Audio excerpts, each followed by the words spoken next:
Bueno, pues vamos entonces a continuar con lo que estamos haciendo. Estamos revisando el pensamiento de Arthur Schopenhauer y lo estamos revisando bajo la clave de que se trata de un único pensamiento que encuentra distintos momentos, digamos, de exposición, pero que finalmente todos ellos están entrelazados por lo que la obra que se suele considerar la obra capital de este pensador, El mundo como voluntad y representación, digamos, estaría articulando. Lo que hemos hecho hasta ahora, hasta este momento, es simplemente situar el curso dentro del contexto del pensamiento filosófico, el pensamiento filosófico que nos incumbe, sobre todo debido a que nuestros planes de estudios están organizados en la revisión de la filosofía alemana, concentrándose en los últimos 3 o 4 semestres. Me parecía pertinente dicha contextualización porque muchas veces parece que pues no sabemos de dónde brota eh, este entendimiento de la filosofía que se nos participa en las escuelas de la misma. Bueno, ubicamos dentro de este contexto germanista, digamos, a José Ortega y Gasset como aquel que, digamos, encabeza todo este proyecto de germanización de Hispanoamérica. Después de habernos situado dentro de esta germanización del pensamiento eh, del pensamiento filosófico en Hispanoamérica, dimos paso, ahora sí, digamos, a la situación de Arthur Schopenhauer dentro del contexto de la filosofía contemporánea.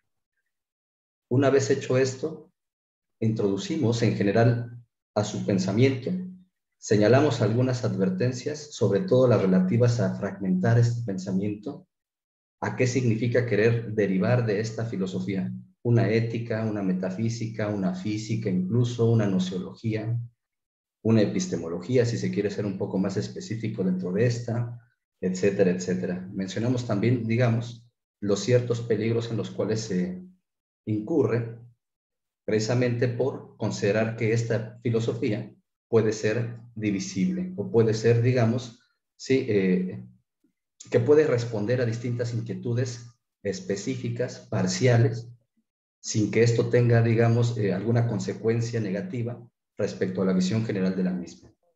Bueno, hecho eso y ya puestos, ya dejando a un lado estas características externas, por decirlo así, propiamente al curso que vamos a seguir, lo que hicimos fue voltear a ver eh, los, los años previos digamos, a que comience su carrera filosófica Arthur Schopenhauer, para ver hasta dónde estos años influencian o no influencian el pensamiento de este filósofo, sobre todo pensando en el contexto de si es posible ver a este filósofo como alguien que se deja influenciar por el pensamiento del Oriente, o si más bien coincide con el pensamiento del Oriente, etcétera.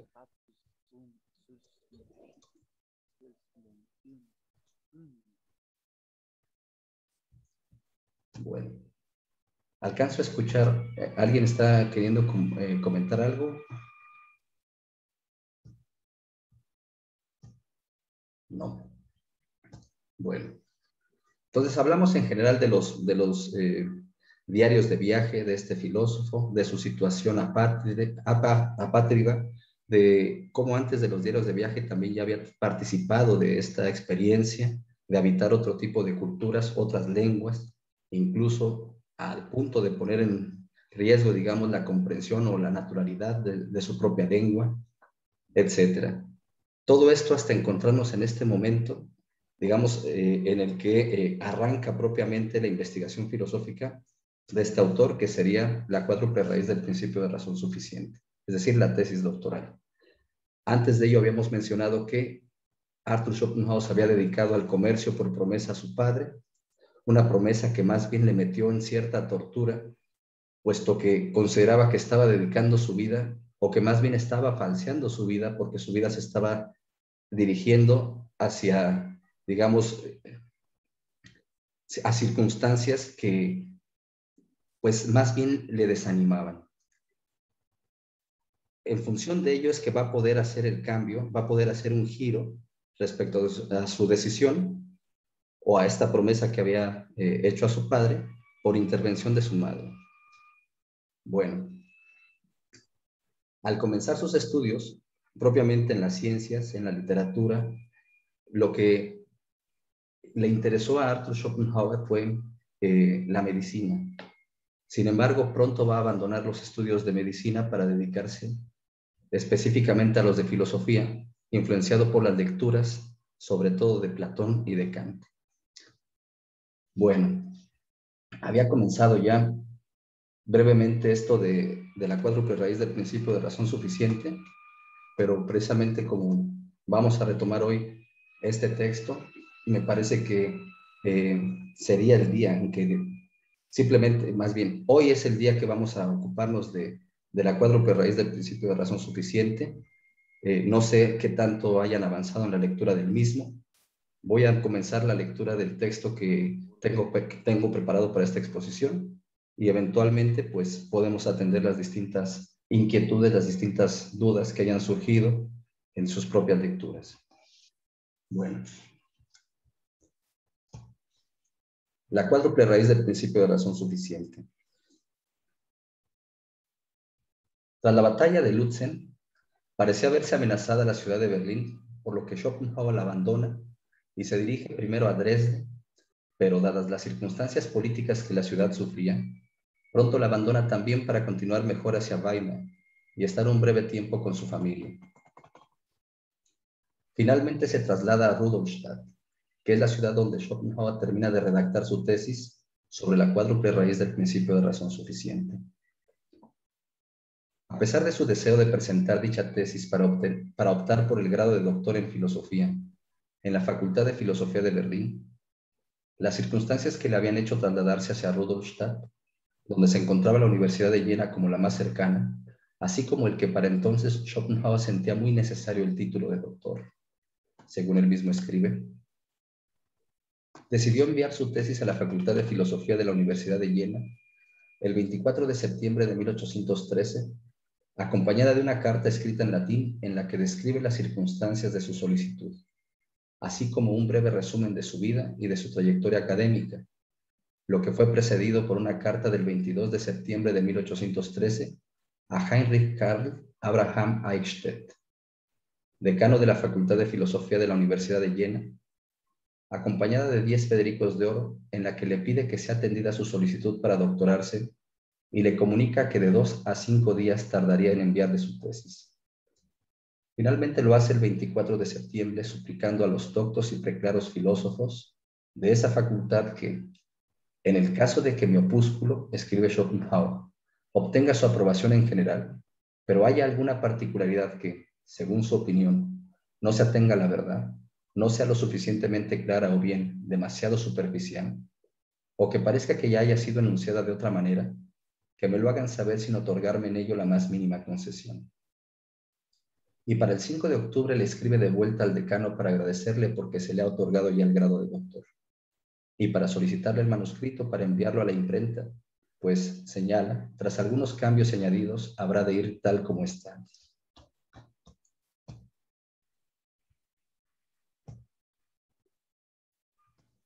Por cuenta propia publica Arthur Schopenhauer, el mismo mes de octubre en Rudolstadt, una edición de 500 ejemplares de su tratado, de los que al parecer no se vendieron muchos, teniendo que ser más bien liquidados al peso por el editor. Sobre la cuádruple raíz del principio de razón suficiente, verá una reedición en 1847 en la que Schopenhauer anuncia que el Caspar Hauser de la filosofía ha salido y que hay quienes lo consideran un príncipe. En efecto, considera que el envidioso silencio en el que los profesores de filosofía y en general la publicidad filosófica alemana han tenido a su obra ha llegado para entonces a su fin y que su posteridad anuncia una larga vida. Hemos mencionado ya respecto a esta larga vida que, por ejemplo, Sabater llega a calcular que son varios miles de años los que tendría que corresponder según el silencio que en vida ha tenido su obra. Sin embargo, como señala Sabater, la humanidad se ha vuelto más pesimista que usted y ya no esperamos que alcancemos a ver tanto tiempo. Bueno, continúo.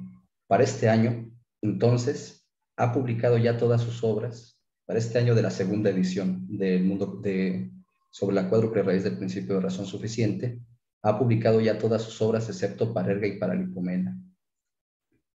En esta edición, corrige y amplía aquella primera edición de su juventud, a tal punto que casi duplica su tamaño. Pues escribe: no me pareció disculpable lanzar otra vez al mundo este trabajo de juventud con todas sus máculas y defectos, por lo que he mejorado en lo posible este trabajo de juventud, aunque sin embargo me he propuesto ser indulgente con el joven que yo era entonces y dejarle hablar y explayarse siempre que es posible. Pero cuando se muestra incorrecto o superfluo, o da de lado lo mejor, tengo que cortarle la palabra, cosa que ha sucedido bastantes veces, con lo que muchos recibirán la impresión de un que lee en voz alta la obra de un joven, pero con frecuencia interrumpe la lectura para entregarse a sus reflexiones sobre el tema. Sí. Algo que también me parece interesante señalar es que la obra aumenta en volumen, pero también aumenta en volumen debido a las invectivas contra los profesores de filosofía, las cuales estaban ausentes en la primera edición, evidentemente. Aunque son secundarias, se hacen presentes, pues Schopenhauer insiste en su importancia, a tal punto que, según Julius Frauenstedt, incluso consultó con un amigo jurista sobre los límites a que era lícito llegar en tales ataques. Y ante su intento de hacerle renunciar a ello, Frauenstedt, a Schopenhauer, para no adulterar el puro deleite de su obra científica, reservándolas mejor para una obra especial de carácter polémico, Schopenhauer le respondió: a lo largo de 25 años he mantenido esta sublimidad y he callado, pero ahora quiero curarlos con perfecta sangre fría, porque el látigo con el que los fustigo no es un vergajo vulgar, sino dorado y trenzado con cordón de seda, parecido al cordón de seda con que el sultán envía a los que quiere ajusticiar. Bueno, continúo. De ahí que, debido a esta segunda edición, debido a estos añadidos, el mismo autor reconozca que la obra pierde la unidad y redondez de las obras de un solo aliento, tanto en el estilo como en la forma de exponer. Aunque, insiste Schopenhauer, el lector delicado nunca dudará si está oyendo al joven o al viejo, pues hay sin duda mucha distancia entre el tono suave, modesto, del joven que expone su asunto con plena confianza, cuando es aún suficientemente cándido para creer seriamente que todos los que se ocupan en filosofía no buscan otra cosa que la verdad, y la voz firme pero algo bronca del viejo, que finalmente ha tenido que descubrir en qué noble compañía de traficantes y aduladores serviles ha caído. ¿Qué es lo que ocupa la atención filosófica del joven filósofo Arthur Schopenhauer, más allá de lo que le había comunicado ya a Wieland 2 años antes acerca de lo miserable de la vida? Comprender la cognoscibilidad y, en consecuencia, las condiciones de la cientificidad en que tiene lugar el mundo. En el prólogo a la primera edición de El mundo como voluntad y representación, Arthur Schopenhauer reconocerá que lo pensado sobre la cuádruple raíz del principio de razón suficiente introduce el único pensamiento que comunica en su obra, pues su importancia es tal que no puede sino coordinar la explicación con la que Schopenhauer pretende describir el mundo, esto es, como voluntad y representación, como autocognoscibilidad de la voluntad. Por eso, en el prólogo que acompaña la segunda edición de dicho tratado sobre el principio de razón suficiente, el filósofo lo describe como lo que ha llegado a ser posteriormente la base de todo mi sistema filosófico. La exposición sobre la cuádruple raíz del principio de razón suficiente consta de 8 capítulos divididos en la postulación del principio de razón suficiente como principio de la cognoscibilidad, afirmado metódicamente en la ley de homogeneidad y la ley de especificidad, dada la insuficiente atención que los filósofos le han puesto al mismo al descuidar la ley de especificidad respecto a él. Eso va del capítulo 1 al capítulo 3. La elaboración de la explicación completa de las 4 clases de objetos de las que da cuenta dicho principio, lo que atiende del capítulo 4 al capítulo 7, Y por último, algunas notas pertinentes respecto al orden de la exposición de las 4 clases de objetos y a que en dicho principio radica la cientificidad que muestran las llamadas ciencias. Ese es el 8º capítulo. La cuádruple raíz del principio de razón suficiente da cuenta de lo que Schopenhauer eventualmente llamará representación, que no es sino el aspecto representacional del mundo o del y su correspondiente explicatividad, esto es, de la relacionalidad en la que se muestran las 4 clases de objetos que pueden señalarse en la representación. Los 4 clases de objetos son ontológicos, naturales, motivacionales y conceptuales. El orden en el que lo señalo sería el orden de atención sistemática. El orden de atención basado no en la sistematicidad, sino en la claridad, más bien implicaría que se trate primero a los naturales, después a los conceptuales, después a los ontológicos y por último a los motivacionales. El principio de razón suficiente es, también señalará en este tratado, principio de explicación. Debido a esto, incluso también atañe a lo que respecto al aspecto abolitivo se pueda decir. Bueno, el descuido de los filósofos, la especificidad del principio de razón suficiente. Arthur Schopenhauer afirma con Platón y Kant, como una regla para el método de toda filosofía y aún de todo saber en general, atender la ley de homogeneidad y la ley de especificidad, porque enseñan, la primera, dice, mediante la observación de la semejanza y concordancia de las cosas, a aprender las variedades para reunirlas en especies y éstas en géneros hasta que llegamos finalmente a un concepto supremo que lo abarque todo. Mientras que la segunda, a que distingamos bien las especies unidas en el concepto del género que las abarca y a su vez las variedades superiores e inferiores comprendidas en tales especies, guardándonos de dar ningún salto y sobre todo de no subsumir las variedades inferiores y menos aún los individuos inmediatamente bajo el concepto de género, siendo cada concepto capaz de una nueva división en conceptos inferiores, pero sin llegar ninguno de estos a la mera intuición. Sin embargo, Schopenhauer encuentra que la ley de especificidad ha sido poco aplicada a uno de los principios capitales de todos los conocimientos, al principio que señala que nada es sin una razón por la que es, el principio de razón suficiente, pues, dice, se ha descuidado la separación de sus muy diversas aplicaciones, en cada una de las cuales obtiene una significación diferente y que delatan su procedencia de diversas facultades cognitivas. Por eso, en el afán de ganar precisión y claridad en el filosofado, resulta pertinente mostrar que, ya que este principio puede ser considerado como el fundamento de todas las ciencias, al significar el porqué del que nacen todas ellas, él dimana de varios modos cognitivos fundamentales de nuestra mente, con lo que, para toda conclusión fundada sobre él, se tendrá la obligación de determinar exactamente sobre cuál de las diferentes necesidades que sirven de base al principio de razón se apoya. Schopenhauer observa que 2 son los elementos importantes a destacar en el tratamiento que los filósofos desde Platón y Aristóteles, pasando por Sexto Empírico, Francisco Suárez, Hobbes, Descartes, Spinoza, Leibniz, Wolff, Baumgarten, Reimarus, Lambert, Platner y Hume, hasta llegar a Kant y su escuela. Dentro de su escuela menciona a Hofbauer, a Mas, a Jacob, a Kiesewetter, etc., y a sus adversarios, dentro de los cuales señala simplemente a Schulze y a Salomón Maimón, nos dice, le han dado al principio de razón suficiente.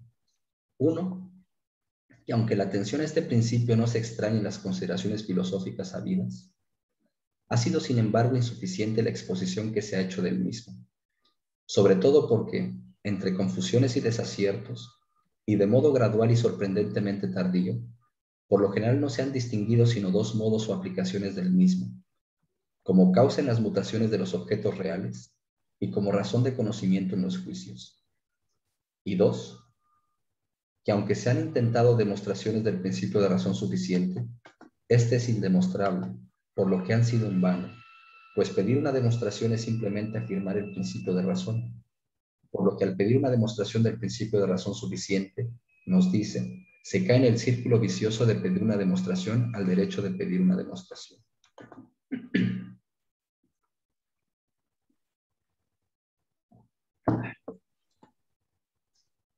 La raíz del principio de razón, el orden de exposición de sus modos y clases de objetos, y que en estos se determinan las ciencias. Nuestra conciencia cognoscitiva es la raíz del principio de razón suficiente y se manifiesta, nos dice Schopenhauer, como sensibilidad exterior o interior, esto sería la receptividad, entendimiento y razón, escindiéndose en sujeto y objeto y nada más. Ahora bien, ser objeto para el sujeto es lo mismo que ser nuestra representación. Y sucede, nos dice, que todas nuestras representaciones están relacionadas unas con otras en un enlace regular y determinable, a priori, en lo que se refiere a la forma, en virtud del cual nada de existente por sí e independiente, y tampoco nada de singular ni de separado, puede hacerse objeto para nosotros.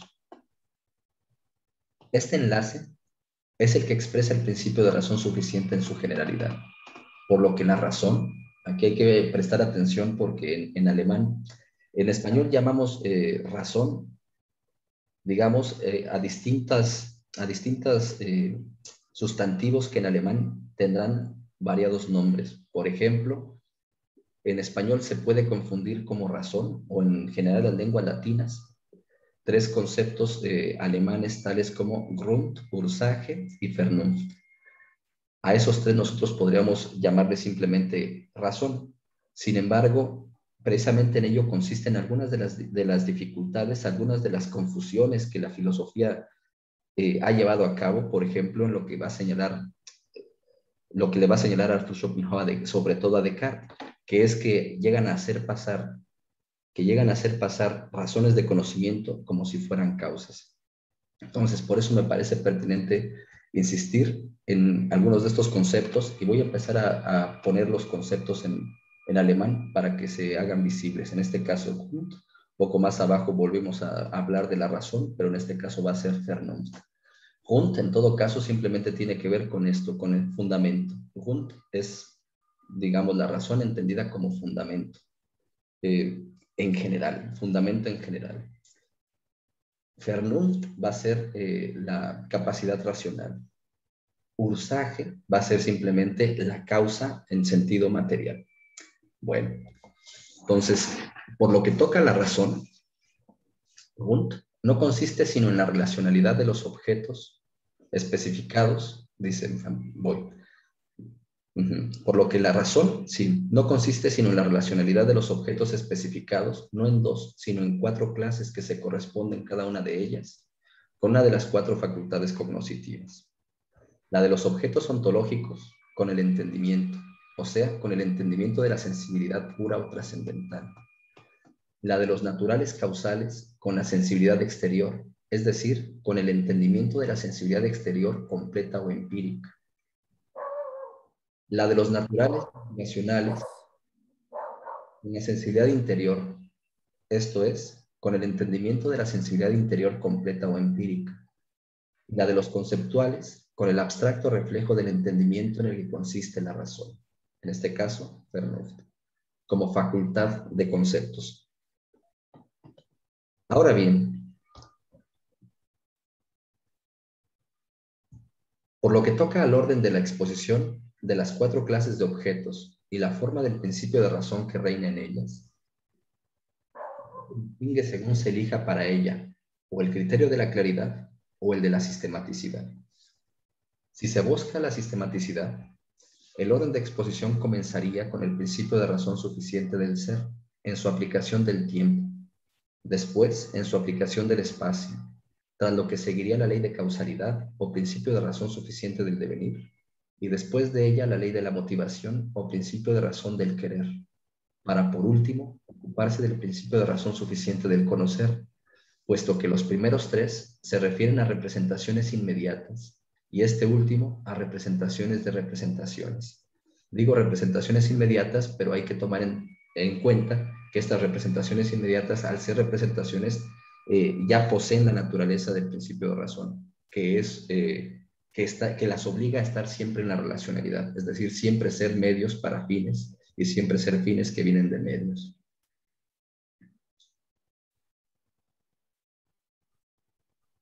Pero si se busca claridad, no sistematicidad, dice Schopenhauer, se expondría primero la ley de causalidad o principio de razón suficiente del devenir, para después exponer el principio de razón suficiente del conocer, seguido por el principio de razón suficiente del ser, para terminar con la ley de la motivación o principio de razón suficiente del querer. Schopenhauer elige la claridad, pues de acuerdo con él, solo la claridad deja ver la profundidad, por lo que el verdadero filósofo nos dice buscará claridad y luz por todas partes, mientras que la sistematicidad corresponde más bien con lo que hace la ciencia, que está imposibilitada de alcanzar, nos dice, una explicación plenamente satisfactoria, al no poder iluminar el qué del mundo, sino solo poder tejer explicaciones a través del por qué, en la relacionalidad con la que el principio de razón suficiente se manifiesta. Respecto a la ciencia, de una vez podemos atender la definición que nos da Arthur Schopenhauer de la misma. Nos dice, ciencia no es otra cosa que un sistema de conocimientos, es decir, un todo de conocimientos enlazados, en oposición a un mero agregado de ellos. Y también hay que atender que la pregunta ¿por qué? Exige siempre una razón suficiente, y el enlace de los conocimientos según el principio de razón suficiente es lo que distingue la ciencia del mero agregado de conocimientos. Bueno, todas las ciencias estriban en el principio de razón en cuanto ellas son sin excepción enlaces de razones y consecuencias. Continuamos entonces. De ahí que las explicaciones que hace la ciencia nazcan en el principio de razón suficiente y se agoten en él, pues ella consiste solo en el conocimiento sistemático al hilo de dicho principio, por lo que nunca puede alcanzar un fin último ni ofrecer una explicación plenamente satisfactoria, al no poder ir más allá de la representación y no conocer más que la relación de una representación con otras, quedándoles en consecuencia vedada la esencia más íntima del mundo.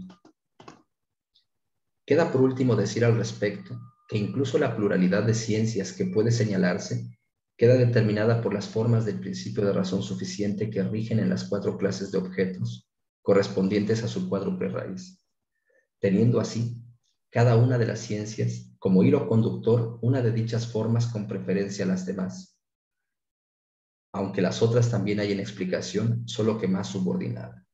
Así nos dice, en la matemática pura, el hilo conductor dominante es la razón del ser, si bien la exposición de las demostraciones proceda solo por la razón de conocimiento. En la matemática aplicada aparece también la ley de causalidad, y esta alcanza toda la soberanía en la física, la química, la geología, etc.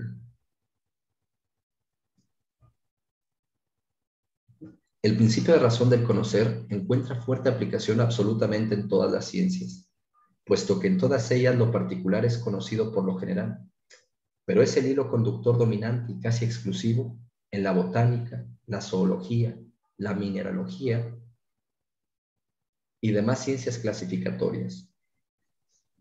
La ley de motivación, cuando se toman los motivos y máximas, sean los que fueren, como datos por los que se explican las acciones, es el hilo conductor de la historia, de la política, de la psicología pragmática, etc.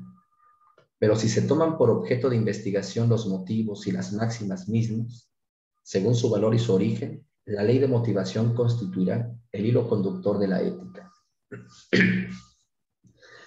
Esta es la exposición que en este tratado filosófico de la cuádruple raíz del principio de razón suficiente hace Arthur Schopenhauer de las ciencias. Sin embargo, hay que señalar que eventualmente en los complementos al mundo como voluntad y representación volverá sobre la clasificación de las ciencias y nos dirá en el capítulo 12, nos dice, las ciencias puras a priori son Según la teoría de la razón del ser en el espacio, geometría, y en el tiempo, aritmética y álgebra. Y según la teoría de la razón del conocer, lógica. Mientras que las ciencias empíricas o a posteriori, que en su conjunto son acordes con la razón del devenir o ley de la causalidad, son de acuerdo a sus tres modos, mecánica, hidrodinámica, física y química, en lo que respecta a la teoría general de las causas, y astronomía, mineralogía, geología, tecnología y farmacia, por lo que lo hace a la especial, así como fisiología de las plantas y los animales junto con su anatomía auxiliar, según la teoría general de los estímulos general, y botánica, zoología, fisiología comparada, patología y terapia, según la especial, además de ética y psicología, de acuerdo con la teoría general de los motivos, y doctrina del derecho e historia, de acuerdo con la especial. Cabe señalar que la filosofía o metafísica, en cuanto a teoría de la conciencia y su contenido en general, o de la totalidad de la experiencia como tal, no aparece en la serie, porque no se dedica sin más a la consideración que el principio de razón suficiente reclama, sino que tiene ante todo este mismo por objeto. Por eso, hay que considerarla como el bajo fundamental de todas las ciencias, pero es de un tipo superior a ellas y casi tan afín al arte como a las ciencias. Esta es la clasificación más extensa que hace de las ciencias de acuerdo al principio de razón suficiente. También hay otro detalle que antes de pasar al siguiente apartado, que es ya la exposición de las 4 clases de objetos para el sujeto, es que en estas clasificaciones que nos va mencionando, Arthur Schopenhauer señala a la historia. A la historia. Al respecto, me parece que de una vez conviene señalar que propiamente la historia no es una ciencia. Aquí también, como nota al pie de página, añadí algunas consideraciones para que entendamos un poco esta concepción de este filósofo respecto a la ciencia y por qué es que la historia quedaría excluida de ser considerada como. Entonces, en la explicación lo que se a pesar de que en estas clasificaciones de las ciencias Arthur Schopenhauer toma en cuenta la historia, ella propiamente no es una ciencia y de hecho, por lo general tiene que aparecer novelada para mostrarse atractiva y ganar algún público. En el mundo como voluntad de representación nos dirá, la historia, considerada con exactitud, es un saber, pero no una ciencia. La historia sigue el hilo de los acontecimientos, es pragmática en cuanto los deduce de la ley de motivación, que es la ley que determina la manifestación de la voluntad cuando se haya iluminada por el conocimiento. Los asuntos tomados de la historia no tienen ninguna ventaja sobre los que están tomados de la mera posibilidad. El historiador ha de seguir el acontecimiento histórico en exacta conformidad con la vida, tal y como se desarrolla en el tiempo dentro de la enredada cadena de razones y consecuencias, mas es imposible que para ello haya estado en posesión de todos los datos, que haya visto y se haya enterado de todo. A cada momento le abandona el original de su cuadro o se le introduce uno falso, y ello con tanta frecuencia que creo poder suponer que en toda historia, que en toda historia existe más de falso que de verdadero. El mero historiador que trabaja exclusivamente con los datos se asemeja a aquel que, sin conocimiento alguno de matemáticas, partiendo de unas figuras descubiertas al azar, investiga sus relaciones midiéndolas.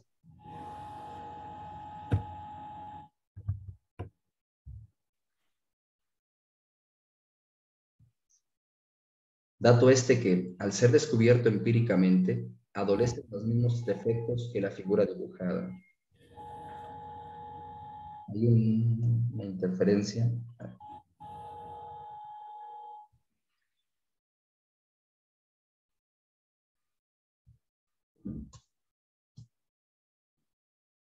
Sí. La historia nos muestra.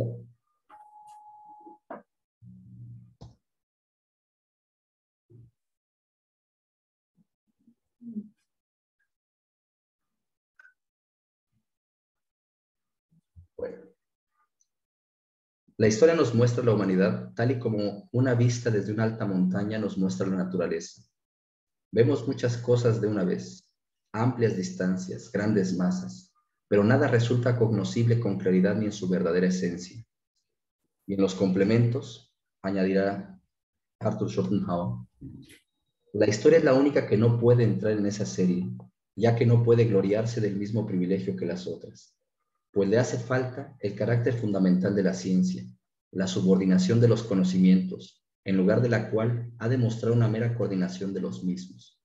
Por eso, no hay ningún sistema de la historia como lo hay de las demás ciencias. Es, por consiguiente, un saber, pero no una ciencia, pues en modo alguno conoce lo individual por mediación de lo general, sino que tiene que captar lo individual inmediatamente y, por así decirlo, continuar la guerra en el campo de la experiencia, mientras que las verdaderas ciencias flotan por encima, ya que han alcanzado conceptos comprensivos mediante los cuales dominan lo individual y, al menos dentro de ciertos límites, prevén la posibilidad de las cosas pertenecientes a su dominio, de modo que pueden estar tranquilas también respecto de lo que ha de suceder.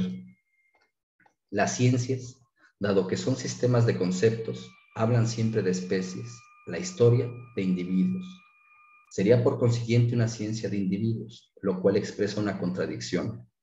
Las ciencias en su conjunto hablan de aquello que existe siempre, la historia, en cambio, de lo que existió una sola vez y nunca más.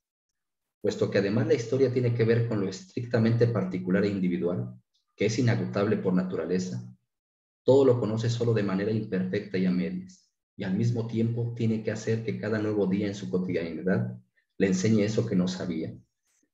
La historia es más interesante cuanto más especializada, pero también es entonces menos fiable y se acerca en todos los respectos a las novelas. La historia es engañosa no solo en su desarrollo, sino ya en su propia esencia. Y la historia, considerada como medio para el conocimiento de la esencia de la humanidad, está por detrás de la poesía. No es una ciencia en el sentido estricto, y el empeño en construirla como una totalidad con comienzo, mitad y fin, y con una coherencia, es vano y se basa en un mal entendimiento. Me parece que con estas referencias basta para darnos cuenta que, a pesar de que Arthur Schopenhauer la introduce dentro de esta clasificación que se suele hacer de las ciencias, no obstante, esta misma no es de suyo una ciencia. Bueno, no sé si sobre esto quieran preguntar algo, tengan alguna duda, alguna inquietud, o continuamos con la exposición de las 4 clases de objetos.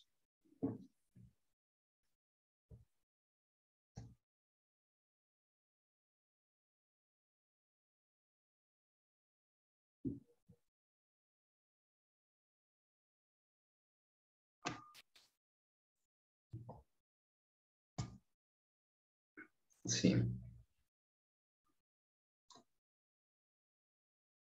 En el chat tenemos, me parece, alguna pregunta. Nos dicen,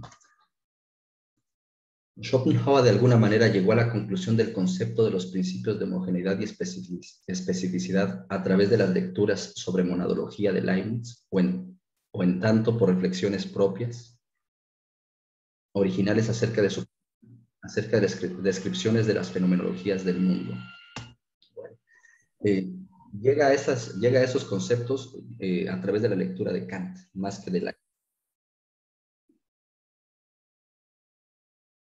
En todo caso, no, si los podemos rastrear hasta Empédocles mismo, que es donde se encontraría, digamos, esta ley de la homogeneidad y a su vez la ley de la especificidad.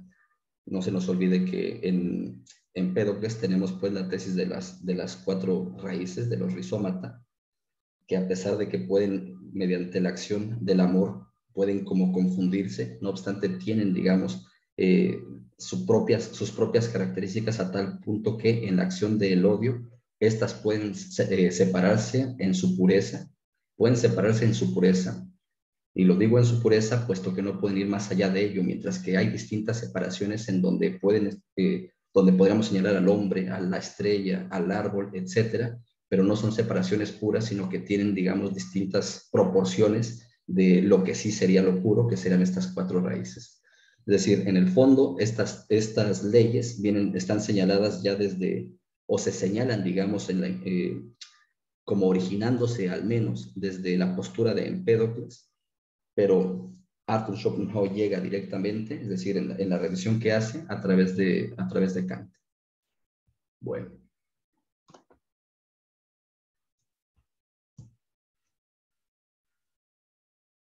Las 4 clases de objetos para el sujeto y la forma de razón suficiente que reina en ellas.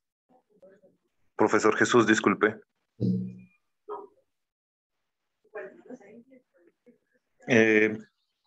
Quería hacer una pregunta referente. Muy buenas tardes. A ver si de pronto comprendí bien. Según Arthur Schopenhauer, entonces, profesor Jesús, bajo la importancia de ese principio de razón suficiente, que sería como un enlace de sistemas y de conocimientos que vendría siendo la ciencia, que da un porqué, como usted lo había bien dicho, sobre la relación de las representaciones, que dan un qué, más no un porqué. Entonces, sería también decir que para Arthur Schopenhauer la filosofía tiene o tendría parte también, o es un área de la ciencia, o se separaría un poco referente al que no solamente dice el qué, sino se pregunta un porqué de las cosas. No sé si de pronto estoy un poco enredado ahí. Muchas gracias, David. Sí, precisamente eso va a ser hacia lo que se va a dirigir la crítica de Arthur Schopenhauer, a tratar de precisar el principio de razón suficiente, porque en algunos tratamientos que les dan, que le llegan a dar algunos filósofos, hacen del principio de razón suficiente algo que excede al mundo mismo, algo que somete al mundo mismo, incluso hasta se podría pensar que los principios tendrían que responder a dicho principio de razón suficiente, por lo cual es que nos preguntamos de dónde viene el principio de razón suficiente, qué le da su legalidad al principio de razón suficiente. Pero para poder dar respuesta a esta pregunta, caemos ya en el círculo vicioso de pedir, pues, para el principio de explicación, una explicación. Quizá convenga prestar atención a lo que dice, por ejemplo, Aristóteles en el libro cuarto de la Metafísica. En el libro cuarto de la Metafísica es el que suele llamarse como el libro de la ontología. Me parece pertinente porque cuando nos da la definición de esta ciencia, la ciencia del ente en tanto que ente, no solamente queda como ciencia del ente, sino también de los principios de demostración del ente. Y cuando atiende los principios de demostración del ente, nos dice que no hay ningún principio más importante que el principio de no contradicción. Nos dice esto Aristóteles. Sin embargo, no todo se puede demostrar, dice Aristóteles. Y si hay algo que no se puede demostrar, menos puede serlo, digamos, menos puede ser algo que no se puede demostrar que el principio de no contradicción. Esa es, digamos, la base en la cual se funda toda demostración posible según Aristóteles. De manera semejante pasaría con Arthur Schopenhauer. Es el principio de razón suficiente, el principio que nos permite a nosotros explicar. En este sentido, toda explicación que se haga cae ya dentro del supuesto del principio de razón suficiente, dentro del supuesto. Es el supuesto de la cognoscibilidad humana, es decir, que somos capaces nosotros de dar una explicación y que la explicación se vuelve suficiente, puesto que aquello que estamos queriendo explicar, digamos, se resuelve en función de las condiciones señaladas señaladas al respecto, es decir, señaladas como causas, como razones de conocimiento, como motivos, etcétera, de esto mismo. Ahora, respecto a la filosofía, si acaso esta puede ser una ciencia, nos dice Arthur Schopenhauer que no, no puede ser una ciencia. ¿Por qué no puede ser una ciencia? La ciencia responde al porqué. Para Arthur Schopenhauer, el porqué es el padre de todas las ciencias o la madre de todas las ciencias, el porqué. Una ciencia en sentido estricto es etiológica. Hay ciencias que son taxonómicas, pero estas ciencias quedan por Arthur Schopenhauer en general quedan un tanto marginadas. Son las que ha señalado como las ciencias de la clasificación, por ejemplo, la botánica, etcétera, etcétera. Es decir, simplemente hay ciertos modos de historiar que son taxonómicos. Por ejemplo, cuando en estas tablas señalamos civilizaciones y señalamos las características a las que responden las civilizaciones, tales como tecnología, religión, gobierno, etcétera, etcétera. Esas son clasificaciones. Para Arthur Schopenhauer sí son, digamos, forman parte del trabajo científico, pero no son lo esencial del trabajo científico. Lo esencial del trabajo científico es más bien lo etiológico, es decir, aquello que atiende las causas. Entonces, la ciencia se concentra en el por qué. Sin embargo, la filosofía no está centrada en el por qué, sino el qué. Precisamente por atender el qué es que también da cuenta del por qué, en tanto que el por qué es, digamos, manifiesto. Es manifiesto en tanto que el mundo se manifiesta representacionalmente, dirá Arthur Schopenhauer. Pero el qué, por el que pregunta, más bien señala al significado de esto que ya estaría supuesto en el por qué. Es decir, la esencia del por qué viene a ser el trabajo de la filosofía, mientras que simplemente describir los modos del por qué vendría a ser el trabajo de las ciencias. Entre más podamos señalarle aspectos al por qué, o en otras palabras, a su estudio, digamos, como principio de razón suficiente, más podemos señalar, digamos, la pertinencia de las distintas ciencias. Como habíamos estado viendo, las matemáticas responden al principio de razón suficiente en el ser.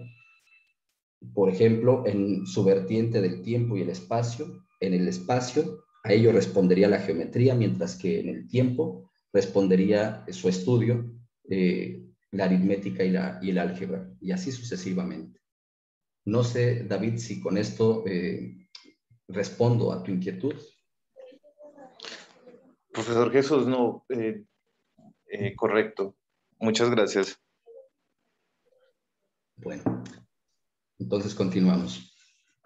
Las 4 clases de objetos para el sujeto y la forma de razón suficiente. Vamos a ver, aquí hay otras preguntas. Sí, dice, ¿no será que para Schopenhauer la historia no es una ciencia por la importancia que da Hegel a la historia?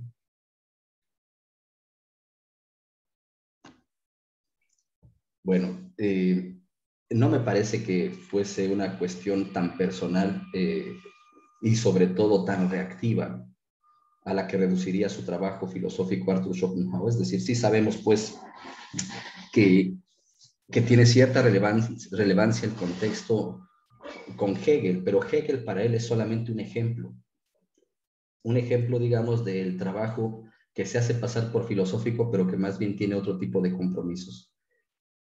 Menciona a Hegel, pero también menciona a Fichte, menciona a Schelling, entre los más nombrados, y más allá de ello menciona a una serie de profesores de filosofía, según distintas opiniones que vierten en manuales, que vierten en revistas, etcétera, con lo que para él más bien dejan mucho que desear respecto a su disposición filosófica.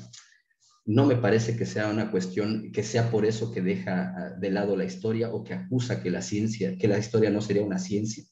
De hecho, para Arthur Schopenhauer, la historia no es una ciencia, pero tampoco es que necesite serlo. Ahí más bien tendríamos que pensar qué es lo que estamos entendiendo por ciencia. Ciencia, volvamos a insistir en ello, es simplemente un conocimiento sistemático que esta sistematicidad está dada por un concepto general al que se subsumen todas las distintas partes señaladas dentro del mismo ámbito.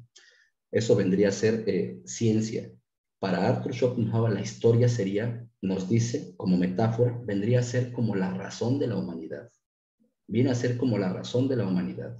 No son estudios parciales enfocados de la razón, sino la razón total. Arthur Schopenhauer no es un positivista, no es un cientificista, no considera pues a la ciencia como aquello a lo cual la filosofía tendría que someterse, así como en los tiempos señalados como de la Edad Media se decía que la filosofía era la esclava de la teología. Pareciera que se estaría reclamando eventualmente hacia la modernidad y sobre todo en el periodo idealista, que más bien sea la filosofía una esclava, una sierva de la ciencia.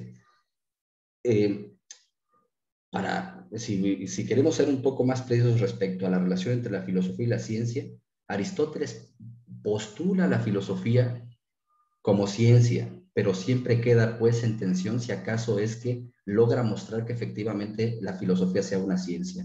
Y también hay que atender otras características, que sería que aquello que se entiende por ciencia en el pensamiento de Aristóteles está muy lejos de ser lo que en la modernidad se ha venido a entender por ciencia y que es lo que está entendiendo también Arthur Schopenhauer por ella. La ciencia viene a ser conocimiento hipotético. La ciencia viene a ser conocimiento hipotético, como lo que la ciencia quiere explicar son los fenómenos precisos señalados en el tiempo y el espacio, o solo en el tiempo, o solo en el espacio, o señalados en la motivación, o señalados en el conocimiento, etcétera. Como la ciencia quiere hacer eso, conocer, parte pues del efecto y busca la causa. Precisamente por ello, como lo que tiene claro es el efecto, que es el que se quiere explicar, entonces requiere pues dar con las causas en función de las cuales se ha producido dicho efecto. Pero esas causas ya no están cuando está el efecto, ya no están cuando está el efecto. De ahí que lo que haga el científico sea postular hipótesis, es decir, posibles causas que den cuenta de este efecto, y entonces lo que hace tras la hipótesis es tratar de corroborar si efectivamente, si se puede reproducir, digamos, el experimento, corroborar si efectivamente, dadas esas causas señaladas hipotéticamente, se produce el efecto que sí es intuitivamente visible, es decir, de hecho señalado. Entonces, eso respecto a la naturaleza de la ciencia. Por encima de la ciencia, para Arthur Schopenhauer va a estar el arte, por ejemplo, la poesía.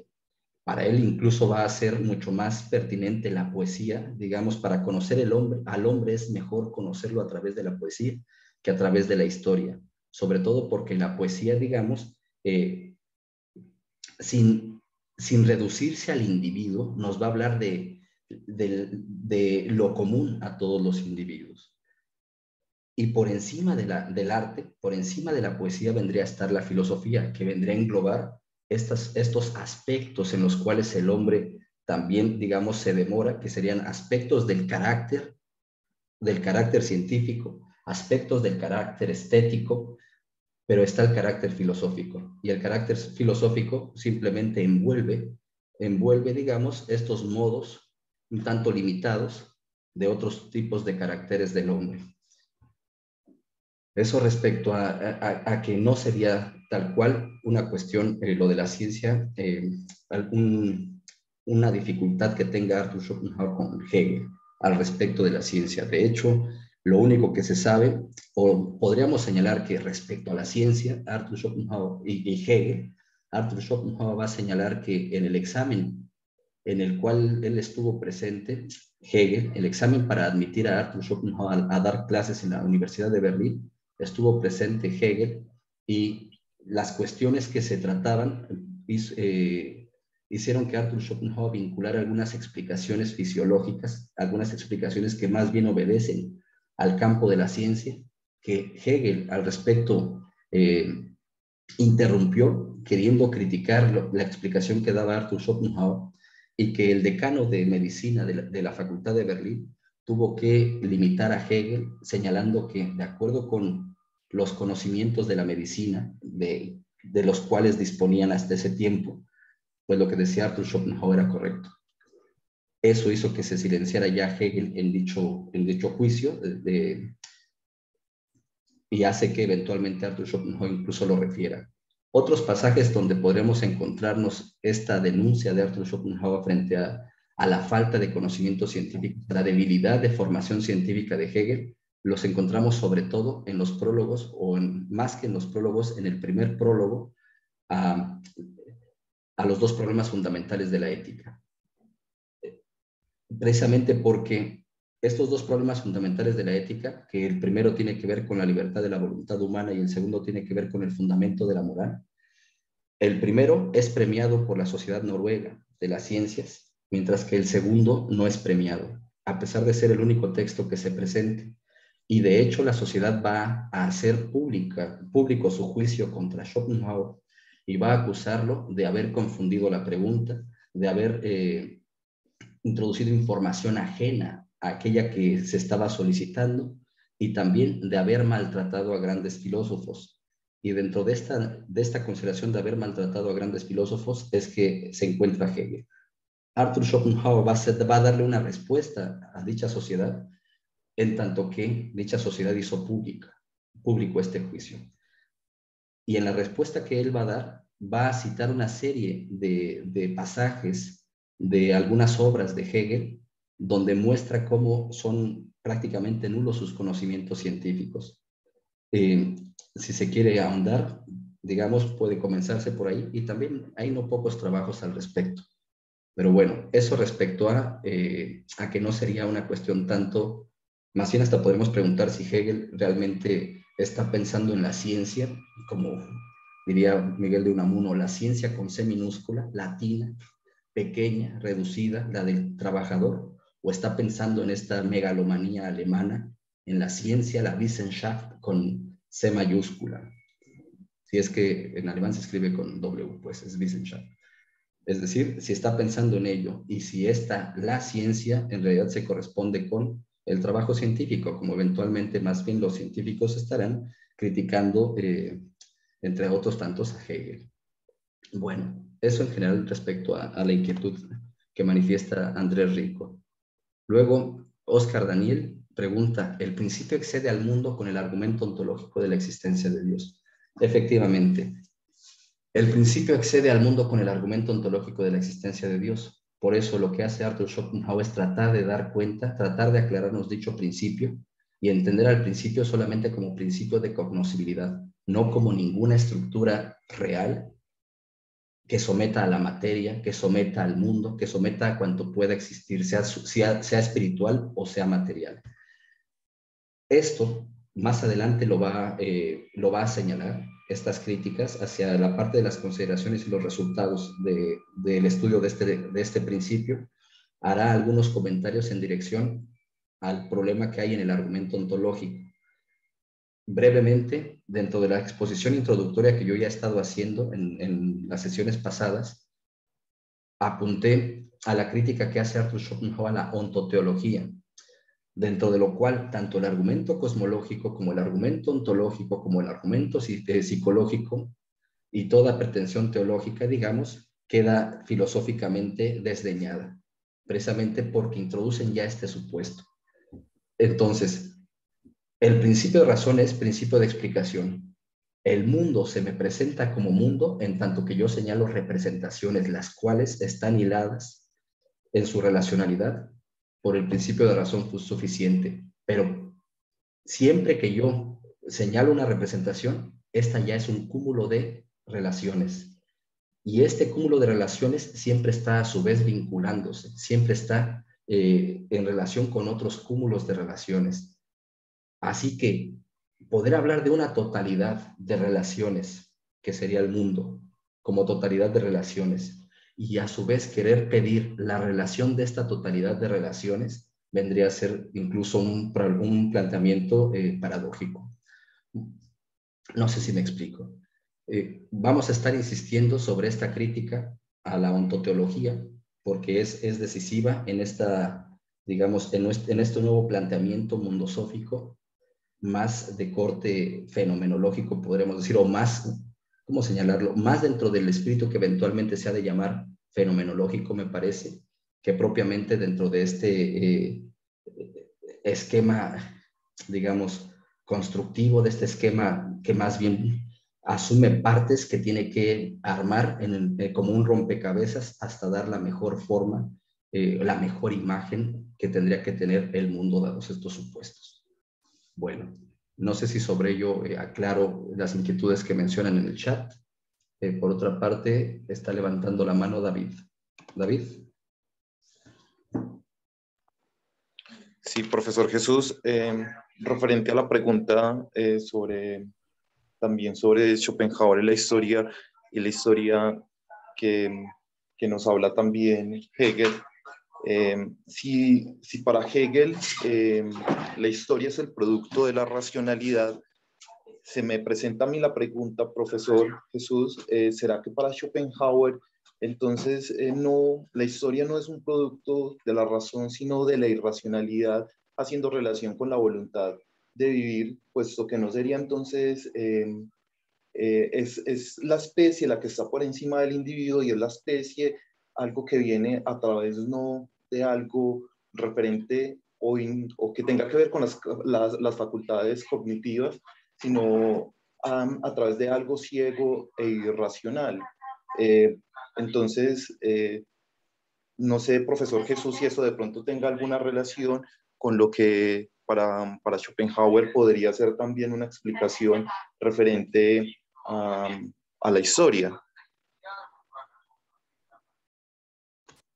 Muchas gracias, David. Sí, me parece que Arthur Schopenhauer describiría en este mismo sentido que estás mencionando que lo hace Hegel a la razón, perdón, a la historia. La historia es la razón, dice él. La historia es la razón. Él utiliza la misma metáfora. Es decir, no sería contrario a Hegel, de nueva cuenta, no es una filosofía de contraste, no es una filosofía que trate negativa, sobre todo es una filosofía que intenta ser descriptiva frente a lo positivo. Es decir, lo positivo es el sentido, es el mundo. Entonces, frente a esto, lo que nos dice el filósofo es, la historia es saber, pero no es ciencia. ¿Qué es lo que define a la ciencia? La sistematicidad, es decir, el sometimiento a un concepto general de todas las partes involucradas, de las partes involucradas. Eso en general es lo que presenta la forma de la ciencia. Ahora bien, la historia no tiene un concepto así, un concepto general que subsuma todas las partes. Entre otras cosas, lo que hace la historia es dar cuenta de sucesos, de individuos, etcétera, etcétera, así como también nuestra razón da cuenta de la intuición. Nuestra razón todo el tiempo está dando cuenta de la intuición, porque el sentido siempre lo estamos nosotros refiriendo conceptualmente, o tendemos a referirlo conceptualmente. Y entonces hablamos de vasos, hablamos de tazas, hablamos de aire, hablamos de plantas. Así, en esta generalidad, la pregunta que habría es, ¿y nuestra habla cotidiana de todas estas cosas es un habla científica? No, precisamente por eso no es ciencia, es saber, sé que esto es un vaso, sé que esto es una taza, todo ello lo sé, pero ¿qué exposición sistemática puedo hacer de esto que digo saber? Eso es lo que yo no tengo. En ese sentido, por eso queda como mero saber, como meros datos que emplea mi razón, meras abstracciones con las cuales yo, digamos, habito, habito, sin que me den certeza de mi habitar. En ese sentido es como tendríamos que estar pensando, me parece, la ciencia y la historia. Entonces, la historia queda pues como estas menciones, como estos momentos, estas abstracciones que voy sacando de distintos lados, de distintos sucesos, etcétera, pero que le hace falta algo que le someta y que me lo presente bajo esa consideración, es decir, que lo presente todo ello subsumido a un concepto general, que sea el que me lo signifique. Precisamente entonces, insistiendo en esto, la historia son datos, meros datos, saber que aquí nació tal, aquí vivió tal, aquí se firmó tal acuerdo, aquí, etcétera, son datos, pero no tengo, digamos, a qué obedecen todos esos datos y cómo es que puedo yo entender esos datos relacionados entre sí, es decir, sometidos al principio de razón suficiente. Lo que yo tengo más bien es no este sometimiento, digamos, preciso al principio de razón suficiente, sino lo que yo tengo simplemente son momentos aislados del mismo. Es decir, como si fuera esto más bien un despliegue de azar. La historia como un despliegue de azar y no propiamente la relación causal que habría, sobre todo porque no tendríamos propiamente que atender la relación causal, porque la historia obedecería más a la ley de motivación que a la ley de causalidad, a la ley de motivación. Y precisamente la ley de motivación tiene una característica que es su objeto, el objeto, digamos, al cual responde, que es el querer. Y el querer ya se vuelve un suelo impreciso, se vuelve un suelo impreciso. De ahí que sin poder, digamos, resolver el querer, más bien encuentra esta como expresión fortuita de momentos, lo que van registrando. Bien conocemos que nos dicen la historia es como la narran los vencedores, la historia es como la quieren narrar las víctimas, la historia es, pero en todo caso señalamos intereses dentro de dicha narrativa. Y esos intereses son aquellos de los cuales, es decir, la física no nos la estaríamos explicando según los vencedores o según los intereses de las víctimas, pues, etcétera, etcétera. Y así tampoco con la química, la biología, etcétera, etcétera. La historia se explica así, precisamente porque más bien lo que se explica así son datos aislados, momentos que se están refiriendo. Entonces, solo para insistir en reivindicar la historia viene a ser la razón de la humanidad, dice Arthur Schopenhauer. La razón de la humanidad. No es una razón específica, no es una razón restringida que le están buscando cierto rendimiento, sino simplemente es el despliegue de ella misma como ella es. No sé si con ello aclaro, doy algunos elementos para que se resuelva esta inquietud que había mencionado, David. Muy claro, profesor Jesús, muchísimas gracias, muy claro. Gracias. Bueno, continuamos entonces.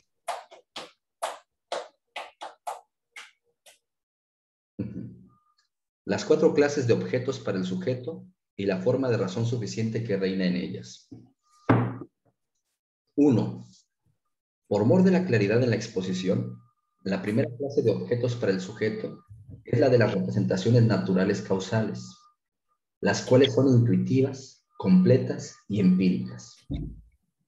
Son intuitivas en oposición a las abstractas.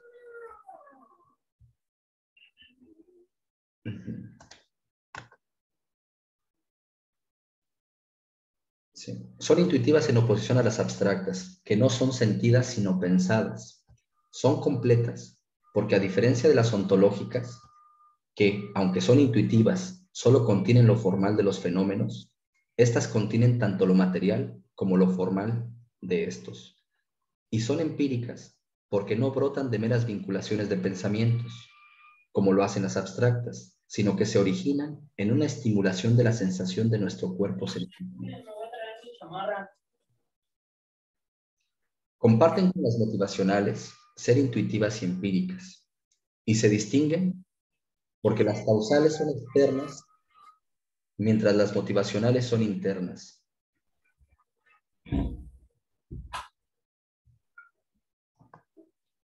No sé si les todos que se escucha ruido de fondo o se escucha... Que alguien tiene el micrófono, pues, y está escuchándose lo que en su casa se está... Bueno.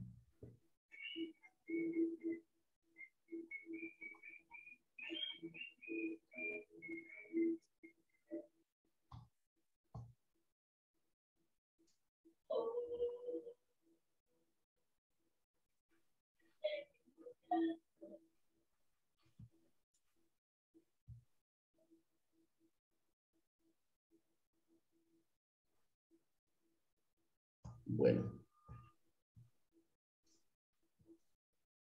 Las formas de estas representaciones, estamos en las representaciones causales, son el sentido externo, espacio, y el sentido interno, tiempo, las cuales, por sí solas, son vacías en la mera intuición pura.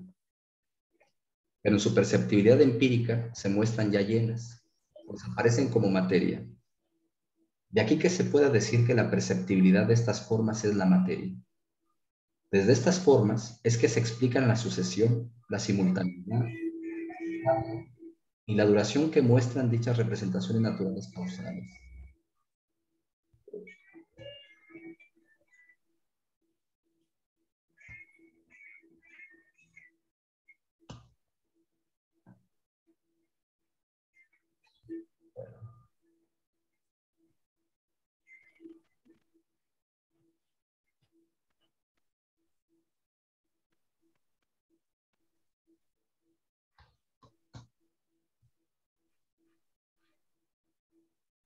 ¿Cómo aquí dice que yo puedo silenciar los micrófonos desde los controles? ¿Cómo silenciar? Entonces,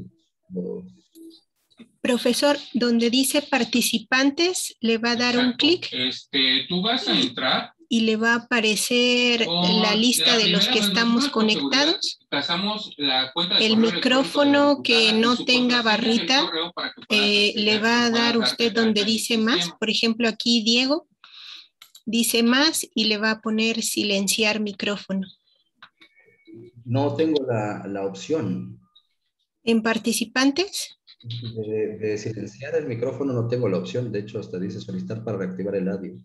No me viene la opción de... Hay 3 puntitos a un lado del nombre lo vas a hacer. Y ahí aparece silenciar micrófono. Déjame, acabo de mandarte tu correo. Ya te lo mandé. Muy bien, gracias.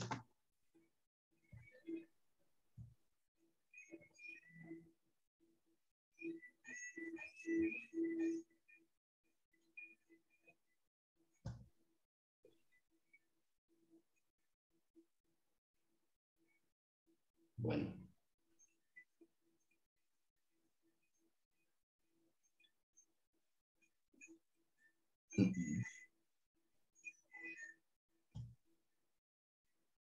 Pues no pude silenciarlos así, solamente en general. Mi compañero Diego lo tiene abierto el... Vale.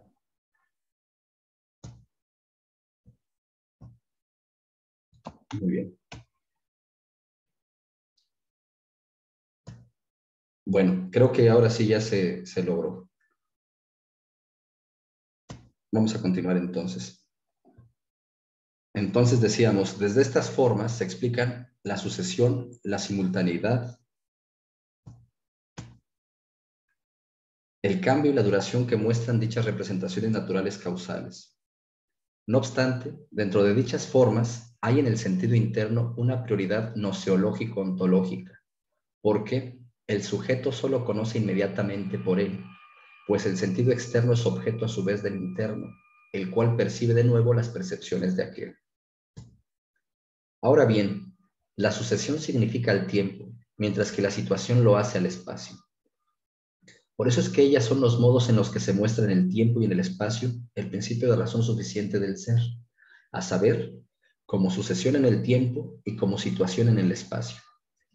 Pero la sucesión y la situación son contrarias, de tal manera que se excluyen mutuamente, pues la sucesión niega la situación y la situación a la sucesión. Por ello es que el tiempo es fugacidad, mientras que el espacio es permanencia. Dado que la materia es la perceptibilidad de la contradicción entre el tiempo y el espacio, la materia es una manifestación contradictoria que alberga toda posible forma, pero en transformaciones sucesivas en las que cualquier forma es impermanente, incluso las que nos parecen más duraderas, como serían, por ejemplo, las de los astros. Respecto a esto, hago una pequeña explicación. Sobre eso vamos a volver un poco porque el mismo Arthur Schopenhauer lo va a permitir cuando haga referencia a la teoría de Kant-Laplace, unas líneas más abajo.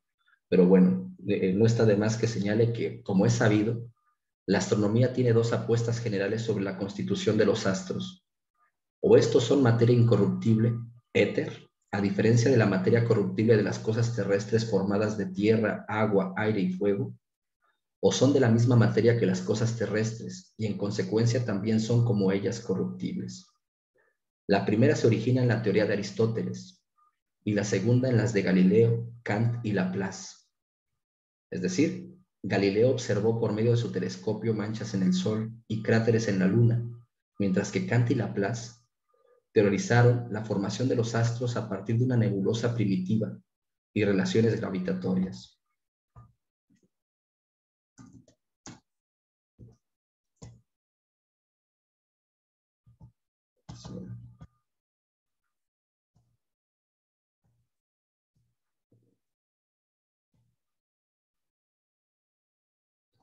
Continuamos entonces.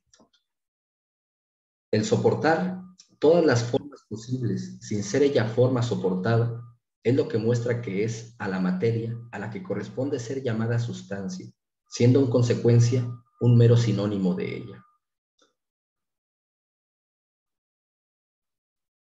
Arthur Schopenhauer señala que en su crítica a la filosofía kantiana ha probado por menudo que sustancia es un mero sinónimo de materia, porque el concepto de sustancia solo se puede realizar en el de materia, y por tanto trae su origen de esta, y ha mostrado especialmente que ese concepto se ha formado con el propósito de una subrepción.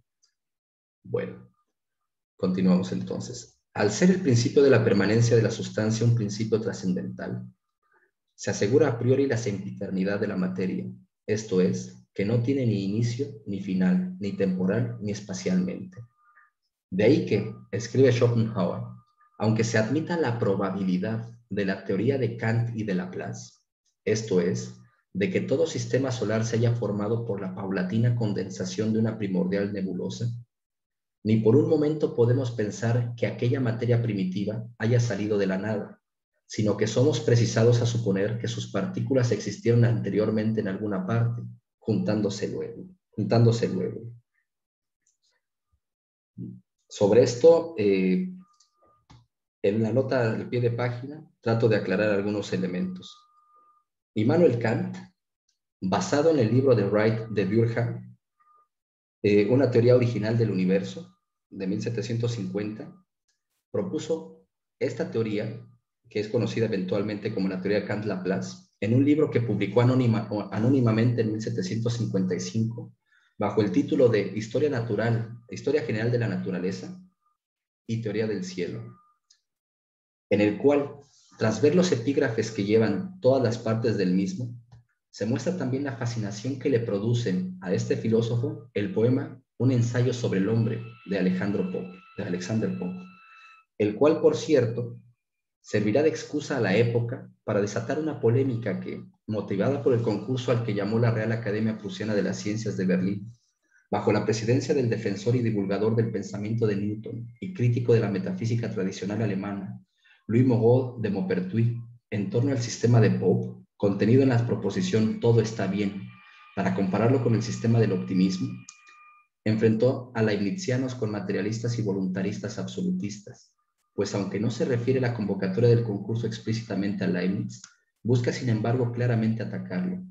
Incluso Mendelssohn y Lessing publicarán anónimamente en 1755 un libro, Pope, un metafísico, en el que escriben: si pudiera atribuir a la academia propósitos distintos de los que cabe atribuir a una sociedad destinada a la elevación de las ciencias, preguntaría si se ha querido mediante la prescripción de esta comparación mostrar más las proporciones de Pope como filosóficas o las de Leibniz como poéticas.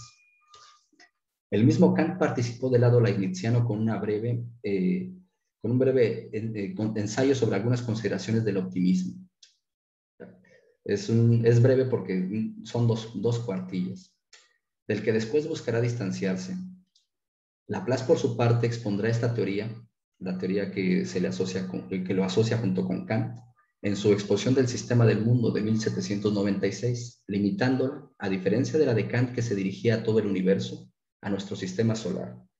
Sin embargo, mientras que Kant considera que con su libro puede sentirse seguro con respecto a los deberes de la religión, porque al dispersarse las nieblas con su teoría hace aparecer con el máximo esplendor la majestuosidad del Ser Supremo, se dice que Laplace, al ser interpelado por el primer cónsul Napoleón Bonaparte, que tras la lectura del libro le dice: Newton ha hablado de Dios en su libro, yo he visto el vuestro y no he encontrado esa palabra ni una sola vez, contestó: ciudadano primer cónsul, yo no he tenido necesidad de esa hipótesis.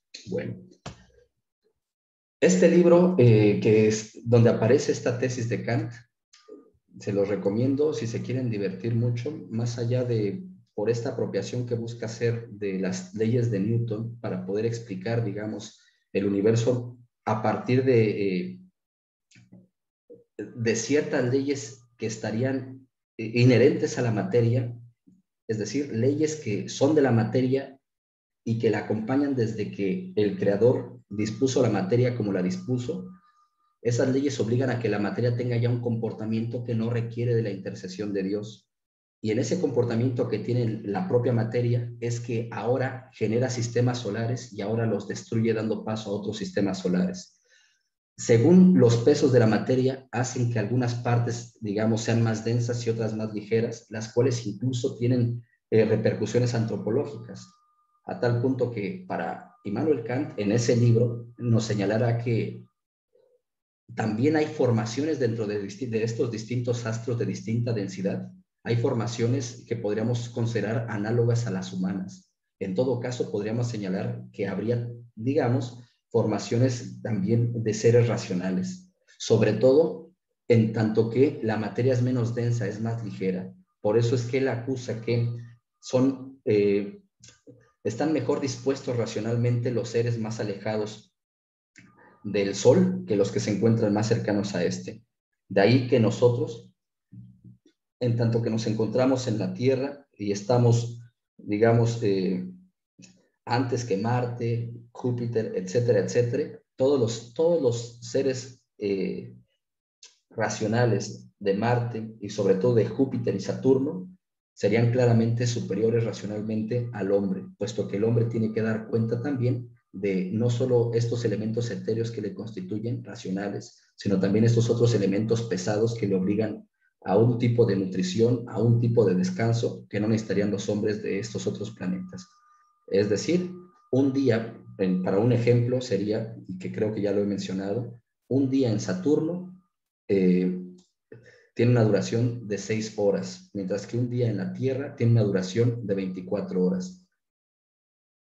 Un ser racional de la Tierra requiere 8 horas de descanso al menos, mientras que si acaso ese ser racional de la Tierra se pasase a un planeta como el de Saturno, la duración del día de Saturno no sería suficiente para este ser racional de la Tierra, ni siquiera para que descansara. Bueno,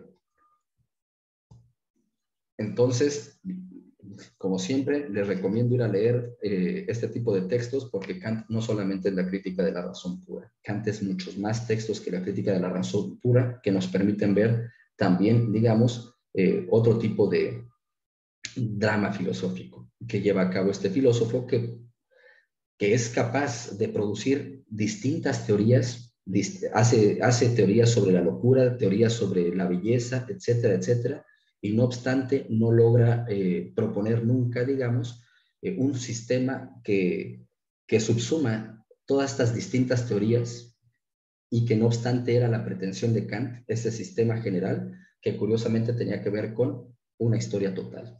Bueno, continúo entonces. La forma de razón suficiente en la que se manifiesta esta clase de objetos es el principio de razón suficiente del devenir o ley de causalidad. De ahí que estos objetos aparezcan como causas y afecten causas y efectos unos de los otros. La descripción de causas y efectos solo señala estados de la materia, es decir, son mutaciones de esta. La causa de un estado es el estado completo anterior. Ahora bien, dado que en estas mutaciones que visibilizan la materia se muestran diferenciaciones que agrupamos en inorgánicas, vegetales y animales, también puede especificarse el nombre de las relaciones causales entre estos objetos. Así, las relaciones entre lo inorgánico son llamadas simplemente causas, Ursache, mientras que las vegetales son llamadas también estímulos o excitantes, Reiz, y las animales, motivos, motiv. Como la intuición es principalmente la obra del entendimiento, nuestra intuición ordinaria empírica puede ser llamada intuición intelectual.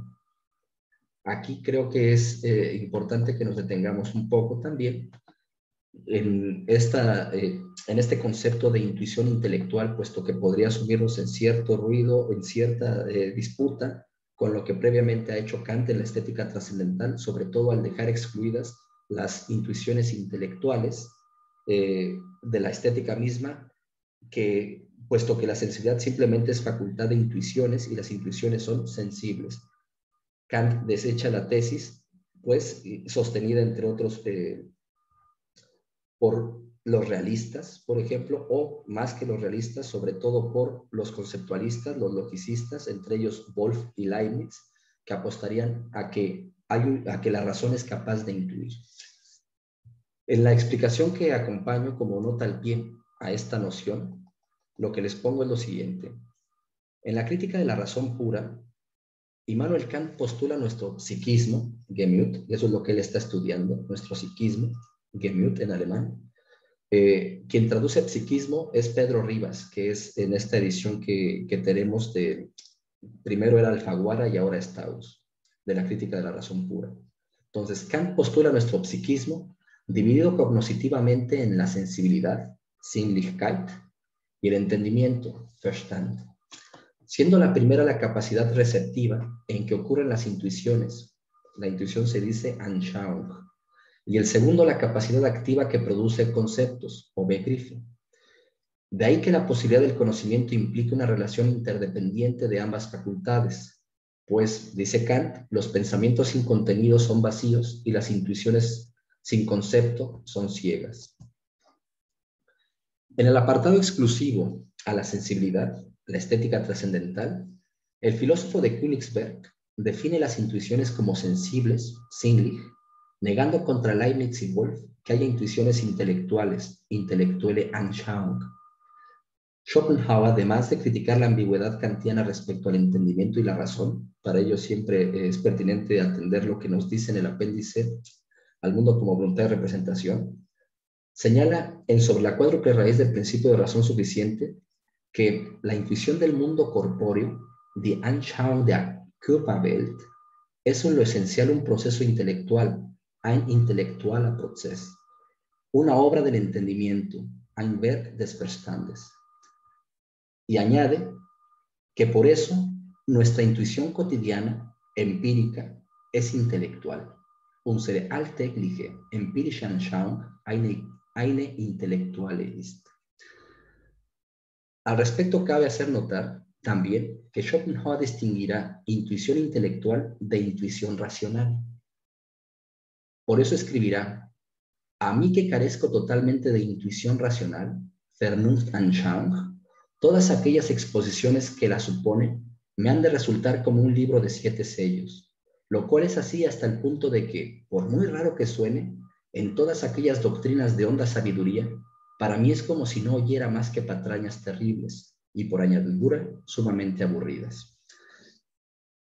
Es decir, el confundir, pues, el pensar que el concepto que emplea Kant de intuición intelectual es el mismo que está empleando Arthur Schopenhauer, estaría obviando la crítica que ha hecho Arthur Schopenhauer al mismo Kant, sobre todo en dirección a que Kant confunde entendimiento y razón, no sabe distinguirlos, por momentos pareciera que apunta que son distintas cosas, pero por lo general los presenta como si fueran lo mismo.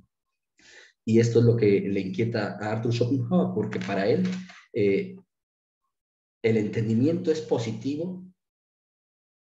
El entendimiento es finalmente aquello que pone, digamos, el mundo, de ahí que se comparta por todos los entes subjetivos, mientras que la razón es simplemente la facultad que específica en una especie de seres cognoscentes logra abstraer, es decir, logra derivar, logra generar como objetos, que son en este caso, digamos, objetos conceptuales, que no son más que aspectos que recoge de lo que son las intuiciones completas, que son las empíricas.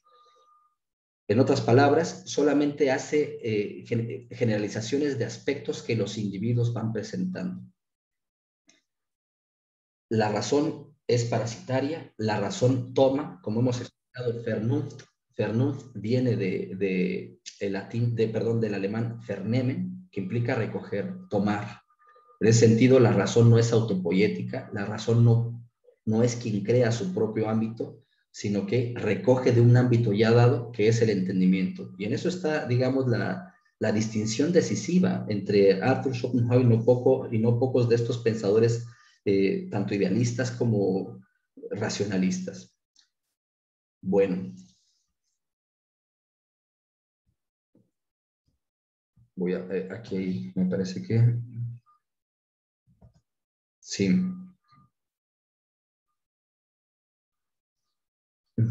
Se parece mucho al Micromegas de Voltaire. Sí, sobre esto eventualmente hablaremos un poco cuando tratemos la noción de el macrohombre y el microcosmos de Arthur Schopenhauer.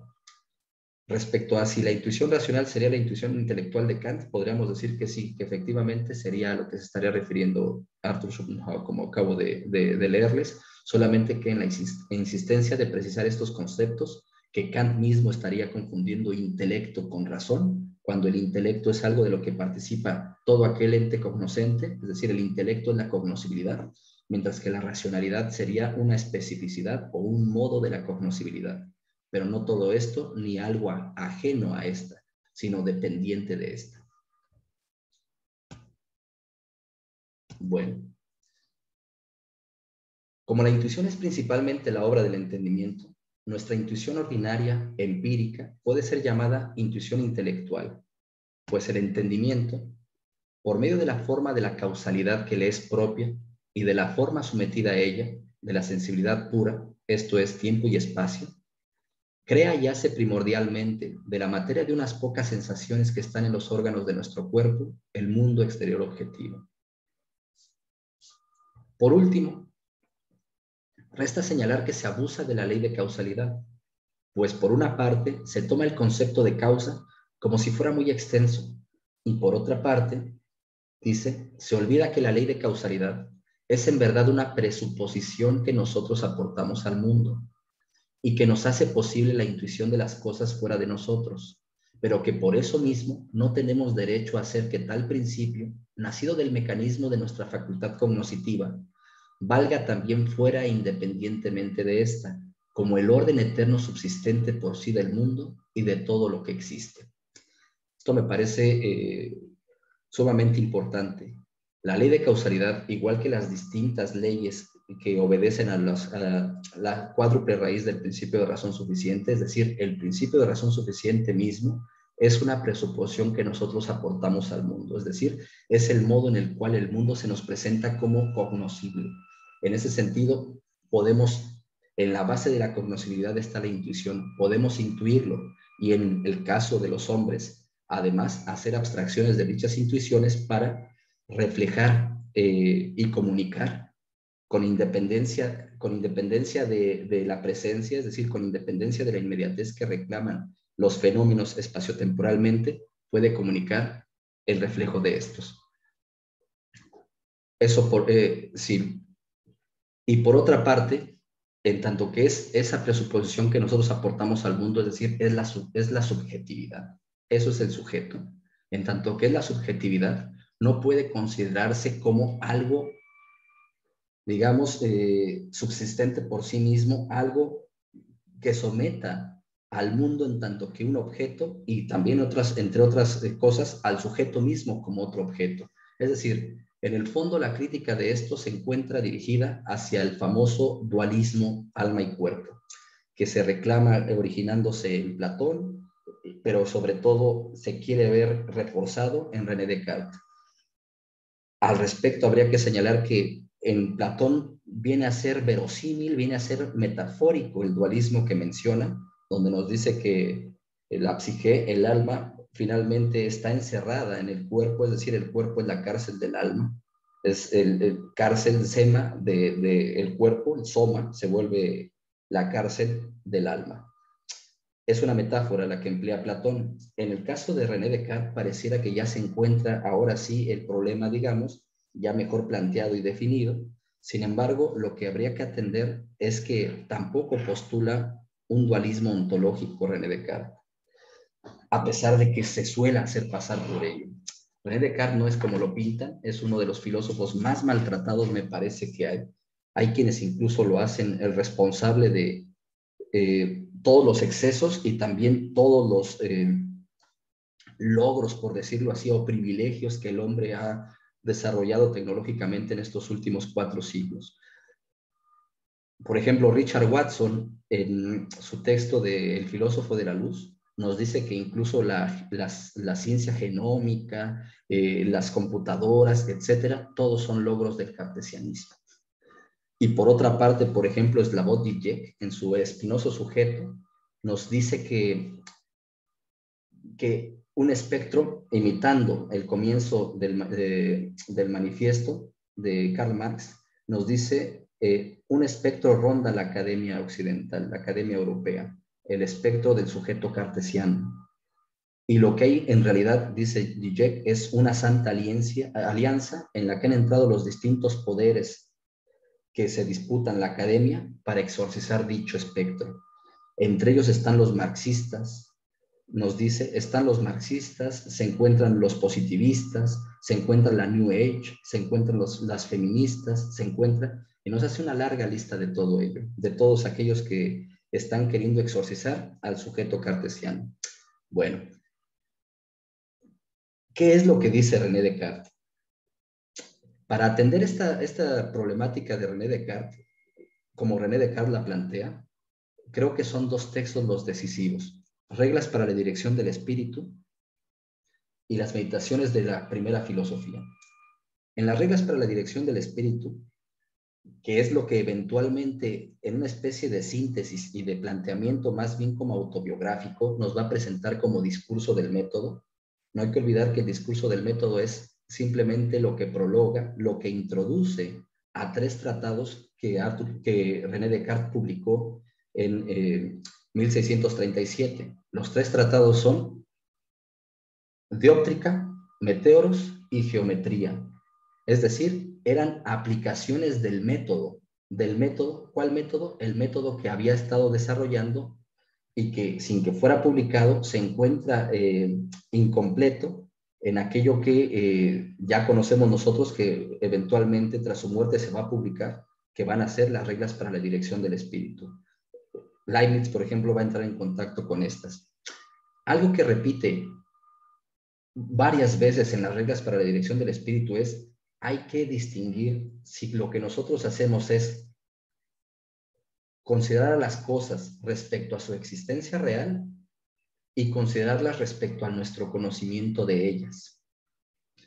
El modo en el que los filósofos han intentado apostar esto es como si pudiesen hablar en orden a su existencia real. Lo que hago yo, dice René Descartes, es más bien apuntar a ellas en orden al conocimiento que podemos tener de las mismas. Es decir, hay una decisión en René Descartes por una vía epistemológica, más que pudiésemos decir ontológica, en este sentido, es decir, que no es conforme a la existencia real de los objetos, sino más bien al modo en el que estos se me presentan. Por cierto, les llama sujetos. A las cosas con las cuales trato, sean del tipo que fuere, les llama sujetos. Entonces hay que hacer esa distinción, y al hacer la distinción, lo que hay que tomar en cuenta en nosotros es la luz natural de la razón. La luz natural de la razón, cómo se hace presente en todo aquello que es el cogito. El cogito es voluntad, entendimiento, imaginación, sentidos y lo que de estos dependa. Por ejemplo, dudar, no dudar, etcétera, etcétera, etcétera. Entonces, son dos cosas distintas a las que estaría apuntando René Descartes. Él puede afirmar que sea distinto el cuerpo y el alma.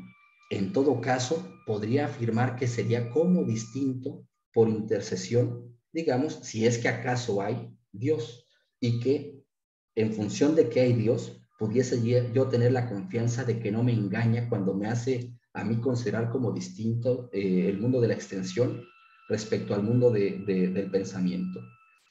En todo caso, más allá de lo cual, como le escribe a Isabel de Bohemia, porque Isabel de Bohemia, esta princesa, se encuentra muy interesada, ella es de formación leibniziana, eventualmente, más bien, perdón, de formación luterana.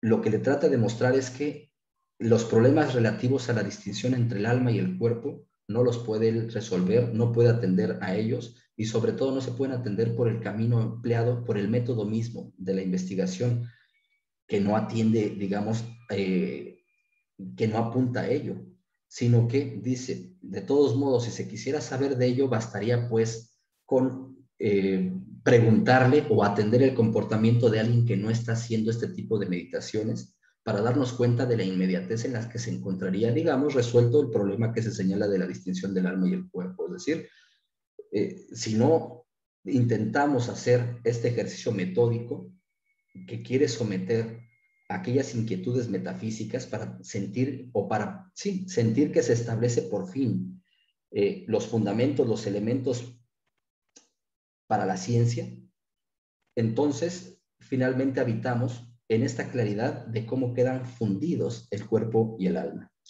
Bueno, hay textos al respecto, si les interesa, incluso yo tengo un artículo donde trato de mostrar que es más bien un dualismo epistemológico y no un dualismo ontológico.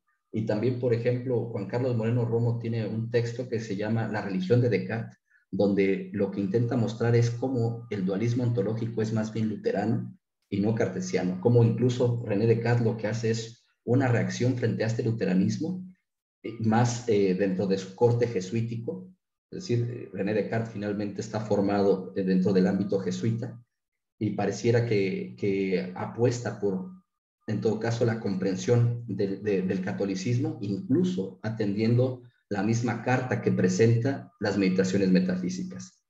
Bueno, entonces, eso respecto a este dualismo, que sin embargo sí va a estar presente y va a acompañar toda esta disputa contra Descartes, es decir, en el fondo, toda esta disputa religiosa de la Europa del siglo XVII, XVIII, incluso podremos decir desde el siglo XVI.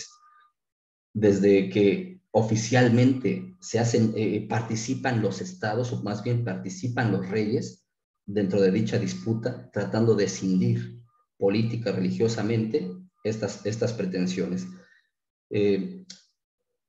Sí. ¿Cuál es la tesis, pues, que estaríamos criticando? No es que haya un sujeto que ha producido el mundo, no es que haya un mundo que ha producido sujetos, sino que dicho planteamiento es un planteamiento por principio falso, es un planteamiento que no cuida pues la naturaleza misma del principio de razón suficiente, porque decir principio de razón suficiente implica ya decir sujeto y objeto, en tanto que el principio de razón suficiente es la capacidad cognoscitiva y la cual se hace patente en tanto que es, digamos, relacionalidad objetiva. Por eso es que eventualmente dirá Arthur Schopenhauer, la representación, que es como yo le he llamado, Vorstellung, lo que viene a mostrarnos precisamente es la correlación que hay entre lo que se ha dado en llamar sujeto y objeto. Pero quererlo separar es un malentendido. En el primer capítulo de los complementos, del primer libro a los complementos al mundo como voluntad de representación, hay un breve diálogo, se pueden acercar a él. No sé si también se los podría leer, pero pues mejor acérquense a él para que... Es un diálogo de 3 páginas, en el cual lo que hace Arthur Schopenhauer es poner a discutir al sujeto y a la materia. Y lo que hace es presentar las tesis en general, las tesis de los subjetivistas y las tesis de los objetivistas materialistas. Los presenta, digamos, cada uno va hablando el sujeto, mencionándole a la materia, pues, su relatividad, mientras que, a su vez, la materia le contesta de la misma manera al sujeto, y así van disputando hasta que terminan reconociendo que más bien son la misma cosa, y un malentendido les ha dispuesto así, como históricamente se le ha presentado, pero que son la misma cosa, solamente que vista desde 2 aspectos distintos. Bueno, muy bien. Sí, la intuición racional sería la intuición intelectual de Kant, sí, según lo que estuvimos ya aclarando. Y bueno, no sé si hasta aquí tengan alguna pregunta, algo más que quieran señalar sobre lo que hemos estado mencionando de el dualismo y de esta primera clase de objetos. Sí, Héctor.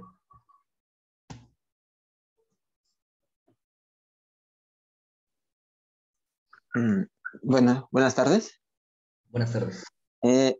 Estaba pensando en esto último, porque justamente, o sea, estaba leyendo la cuádruple raíz y ahí viene algo muy importante, ¿no? Que es la reconciliación, no solamente de sujeto y objeto, sino justamente las últimas instancias en que lo lleva Kant, que es tiempo y espacio, que es el sentido externo y el sentido interno, ¿no? Y O sea, y me pareció importante que también partiera del ejemplo de la astronomía, ¿no? Porque al menos los 2 ejemplos, tanto el de Aristóteles como el de Kant, dan una preferencia a un aspecto o a otro, ¿no? En Kant definitivamente el entendimiento es el que fabula cómo sería la materialidad en los diferentes espacios, mientras que Aristóteles en su momento menciona que eso le corresponde a las matemáticas, ¿no? O sea, si bien, o sea, plantean lados diferentes, sobre todo lo estaba pensando por lo que dice en física, ¿no? física, en el libro 2 de física, se pregunta, ¿a quién le corresponde la tarea de estudiar a los astros? ¿Al físico o al matemático? ¿No? Y justamente Aristóteles en su momento sí llega a decir que es el matemático y da sus razones, ¿no? Y me parece que el problema es que no admiten una conciliación entre sujeto y objeto, ¿no? Que sería, al fin de cuentas, volver a la representación, volver a la inmediatez que da la materia, ¿no? Y por eso es que me parece que la pregunta por la que estamos circulando es, ¿qué más nos da ese por qué, aparte de sujeto y objeto, ¿no? Y justamente lo que nos da es la conciliación, es el acercamiento de ambos, ver que son, digamos, dos aspectos que no tienen ninguna diferencia de grado, sino justamente que son consecutivos, como decía, porque parece que están yendo y viniendo, se están respondiendo, porque si no, la realidad estaría o encerrada en la materia o encerrada en la formalidad, o aún más allá, ¿no? Encerrada solamente en las facultades del sujeto. Y justamente yo creo que es lo que está criticando, ¿no? Porque hemos visto la materia en pos a las facultades solamente del sujeto. Y aquí nuevamente regresa a la materialidad y le da a la pregunta por qué algo más que solamente la cognoscibilidad de la materia.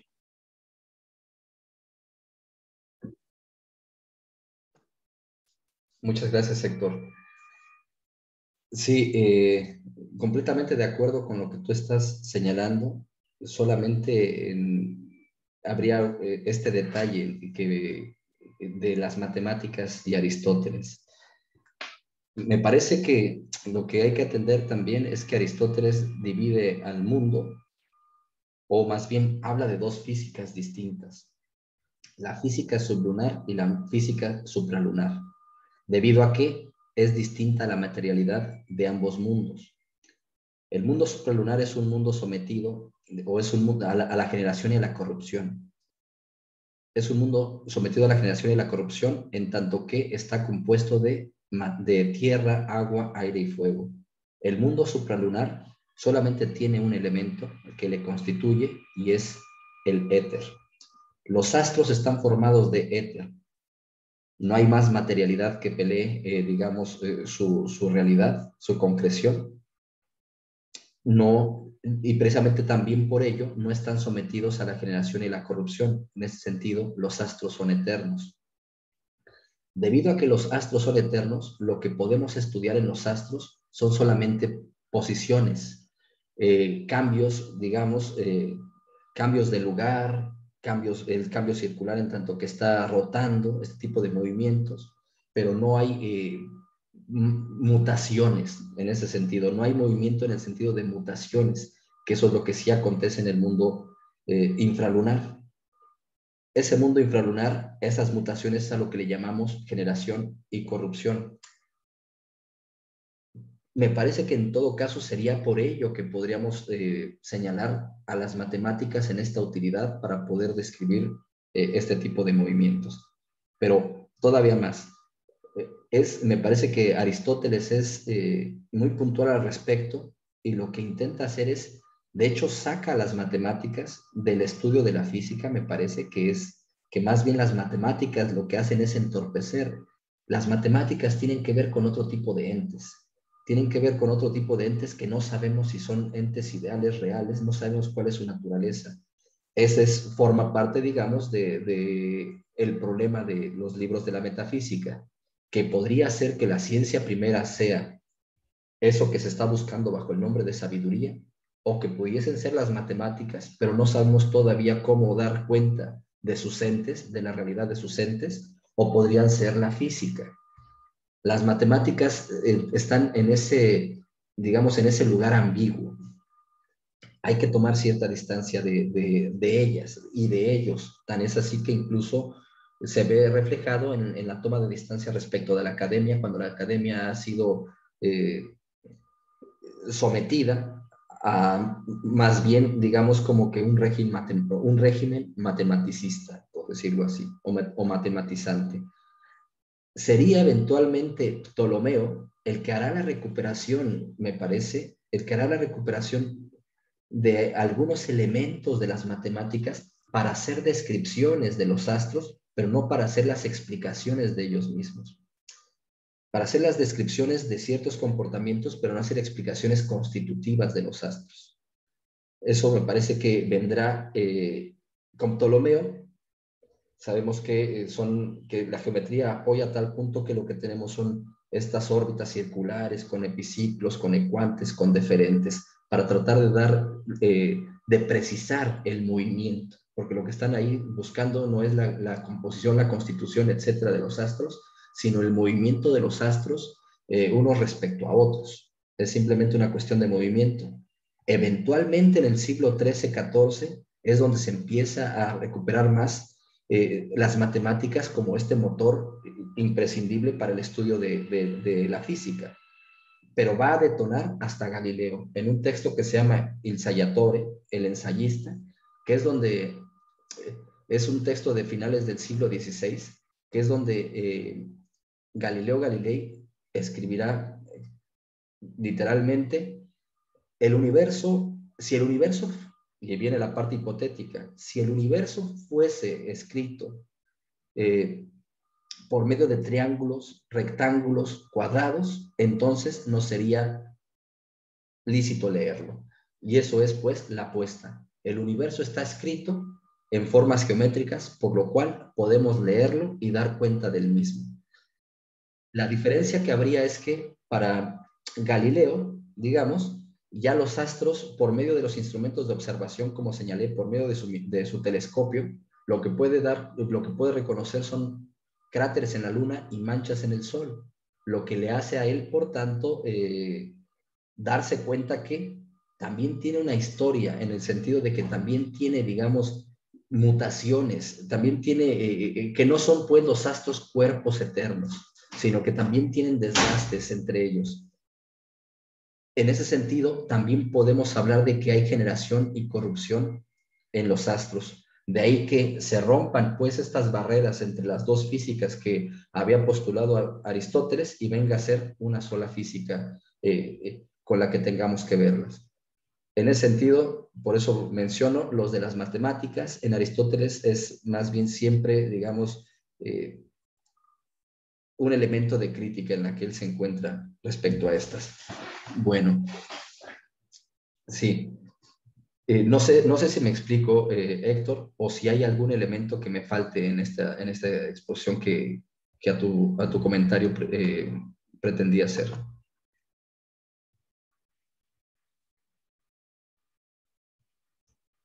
Vale.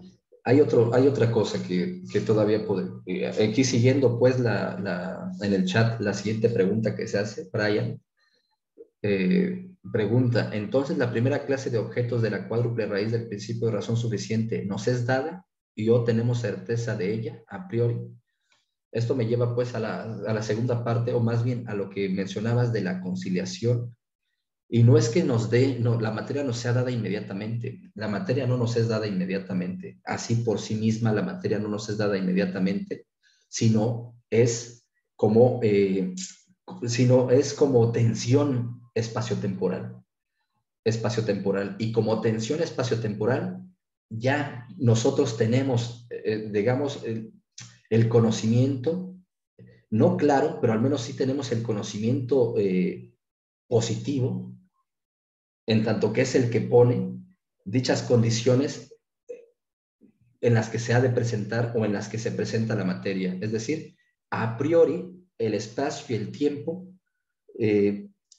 son nuestras formas de conocimiento externo e interno, por lo que se presenta externamente, que es lo que llamamos materia, y también, por cierto, internamente, eso ya lo veremos con un poco más de cuidado, lo que se nos presenta no puede sino obedecer, es decir, lo que viene a ser el despliegue empírico de esta, no puede sino obedecer estas condiciones cognoscitivas presentes ya como facultad misma de conocimiento.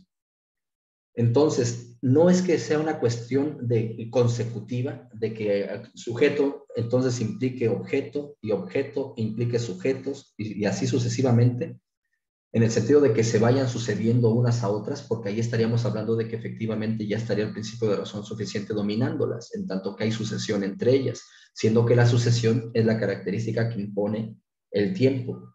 Más bien lo que sucede es que la representación como concepto central, la representación es aquello que en su descomposición me da la claridad de esto. En alemán la representación es Vorstellung, Vorstellung. Y lo que hay que atender en ello es que vor implica ante o pre, y Stellung, en todo caso, lo podemos derivar del verbo stellen, que implica colocar algo para que se sostenga, solo que por el vor, colocar algo para que se sostenga frente a mí. Y eso, el colocar algo para que se sostenga frente a mí, el frente a mí implica ya lo que se da en llamar sujeto. El vor es el sujeto y el Stellung es el objeto. De ahí que Vorstellung está implicando ambas partes. Todavía más. El libro, El mundo como voluntad de representación, comienza afirmando, el mundo es mi representación.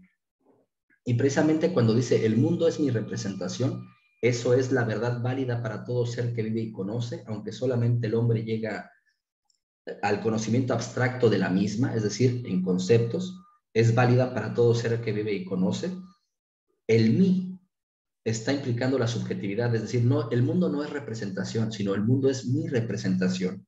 El mí implica la subjetividad y por otra parte que ata, por tanto, a todo aquello que yo señalo como mundo, que vendría a ser el fenómeno, es decir, toda la representación en su pluralidad, en su cuádruple manifestación, etcétera, etcétera.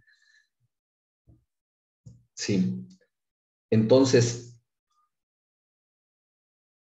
el principio nos es dado, su cuádruple raíz nos es dada, y precisamente por ello es que nos son dados 4 tipos de objetos distintos. Es decir, el objeto, o más bien, lo que llamamos objeto es el aspecto objetivo de la representación o del sentido, mientras que lo que llamamos sujeto es el aspecto subjetivo de la representación o sentido.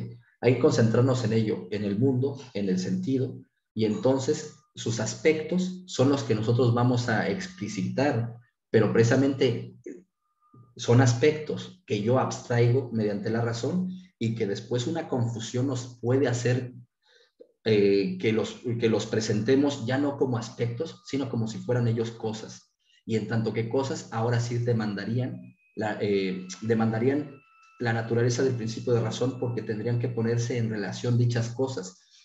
¿Qué cosa causa qué otra? ¿O es que estas cosas no tienen modo de afectarse mutuamente? En eso me parece que es en lo que hay que prestar sobre todo atención, en que son aspectos y que no hay que cosificar los aspectos, sino esta cosificación es la que conduce a los malentendidos que han desplegado estas disputas subjetivistas, objetivistas, racionalistas, empiristas, realistas, idealistas, etcétera, etcétera. No sé si queda claro la explicación que les doy. Muy bien.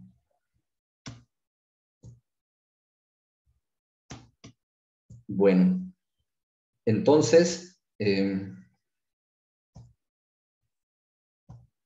pues nos hemos pasado ya de la hora de la clase. Hemos terminado de ver la primera clase, de referir la primera clase de objetos. Si acaso les surgen más dudas, algunas otras inquietudes, pues podríamos comenzar con ellas la próxima sesión. Si no es así, pues ya arrancaríamos con la segunda clase de objetos para el sujeto, es decir, las representaciones abstractas. No sé si quieran comentar todavía algo más antes de despedirnos, si no, hasta aquí terminaríamos la sesión de hoy.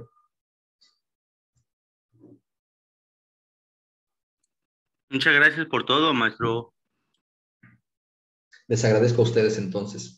Cuídense mucho, nos encontramos el próximo miércoles. Gracias, hasta luego. Saludos, gracias, hasta luego. Gracias. Hasta luego.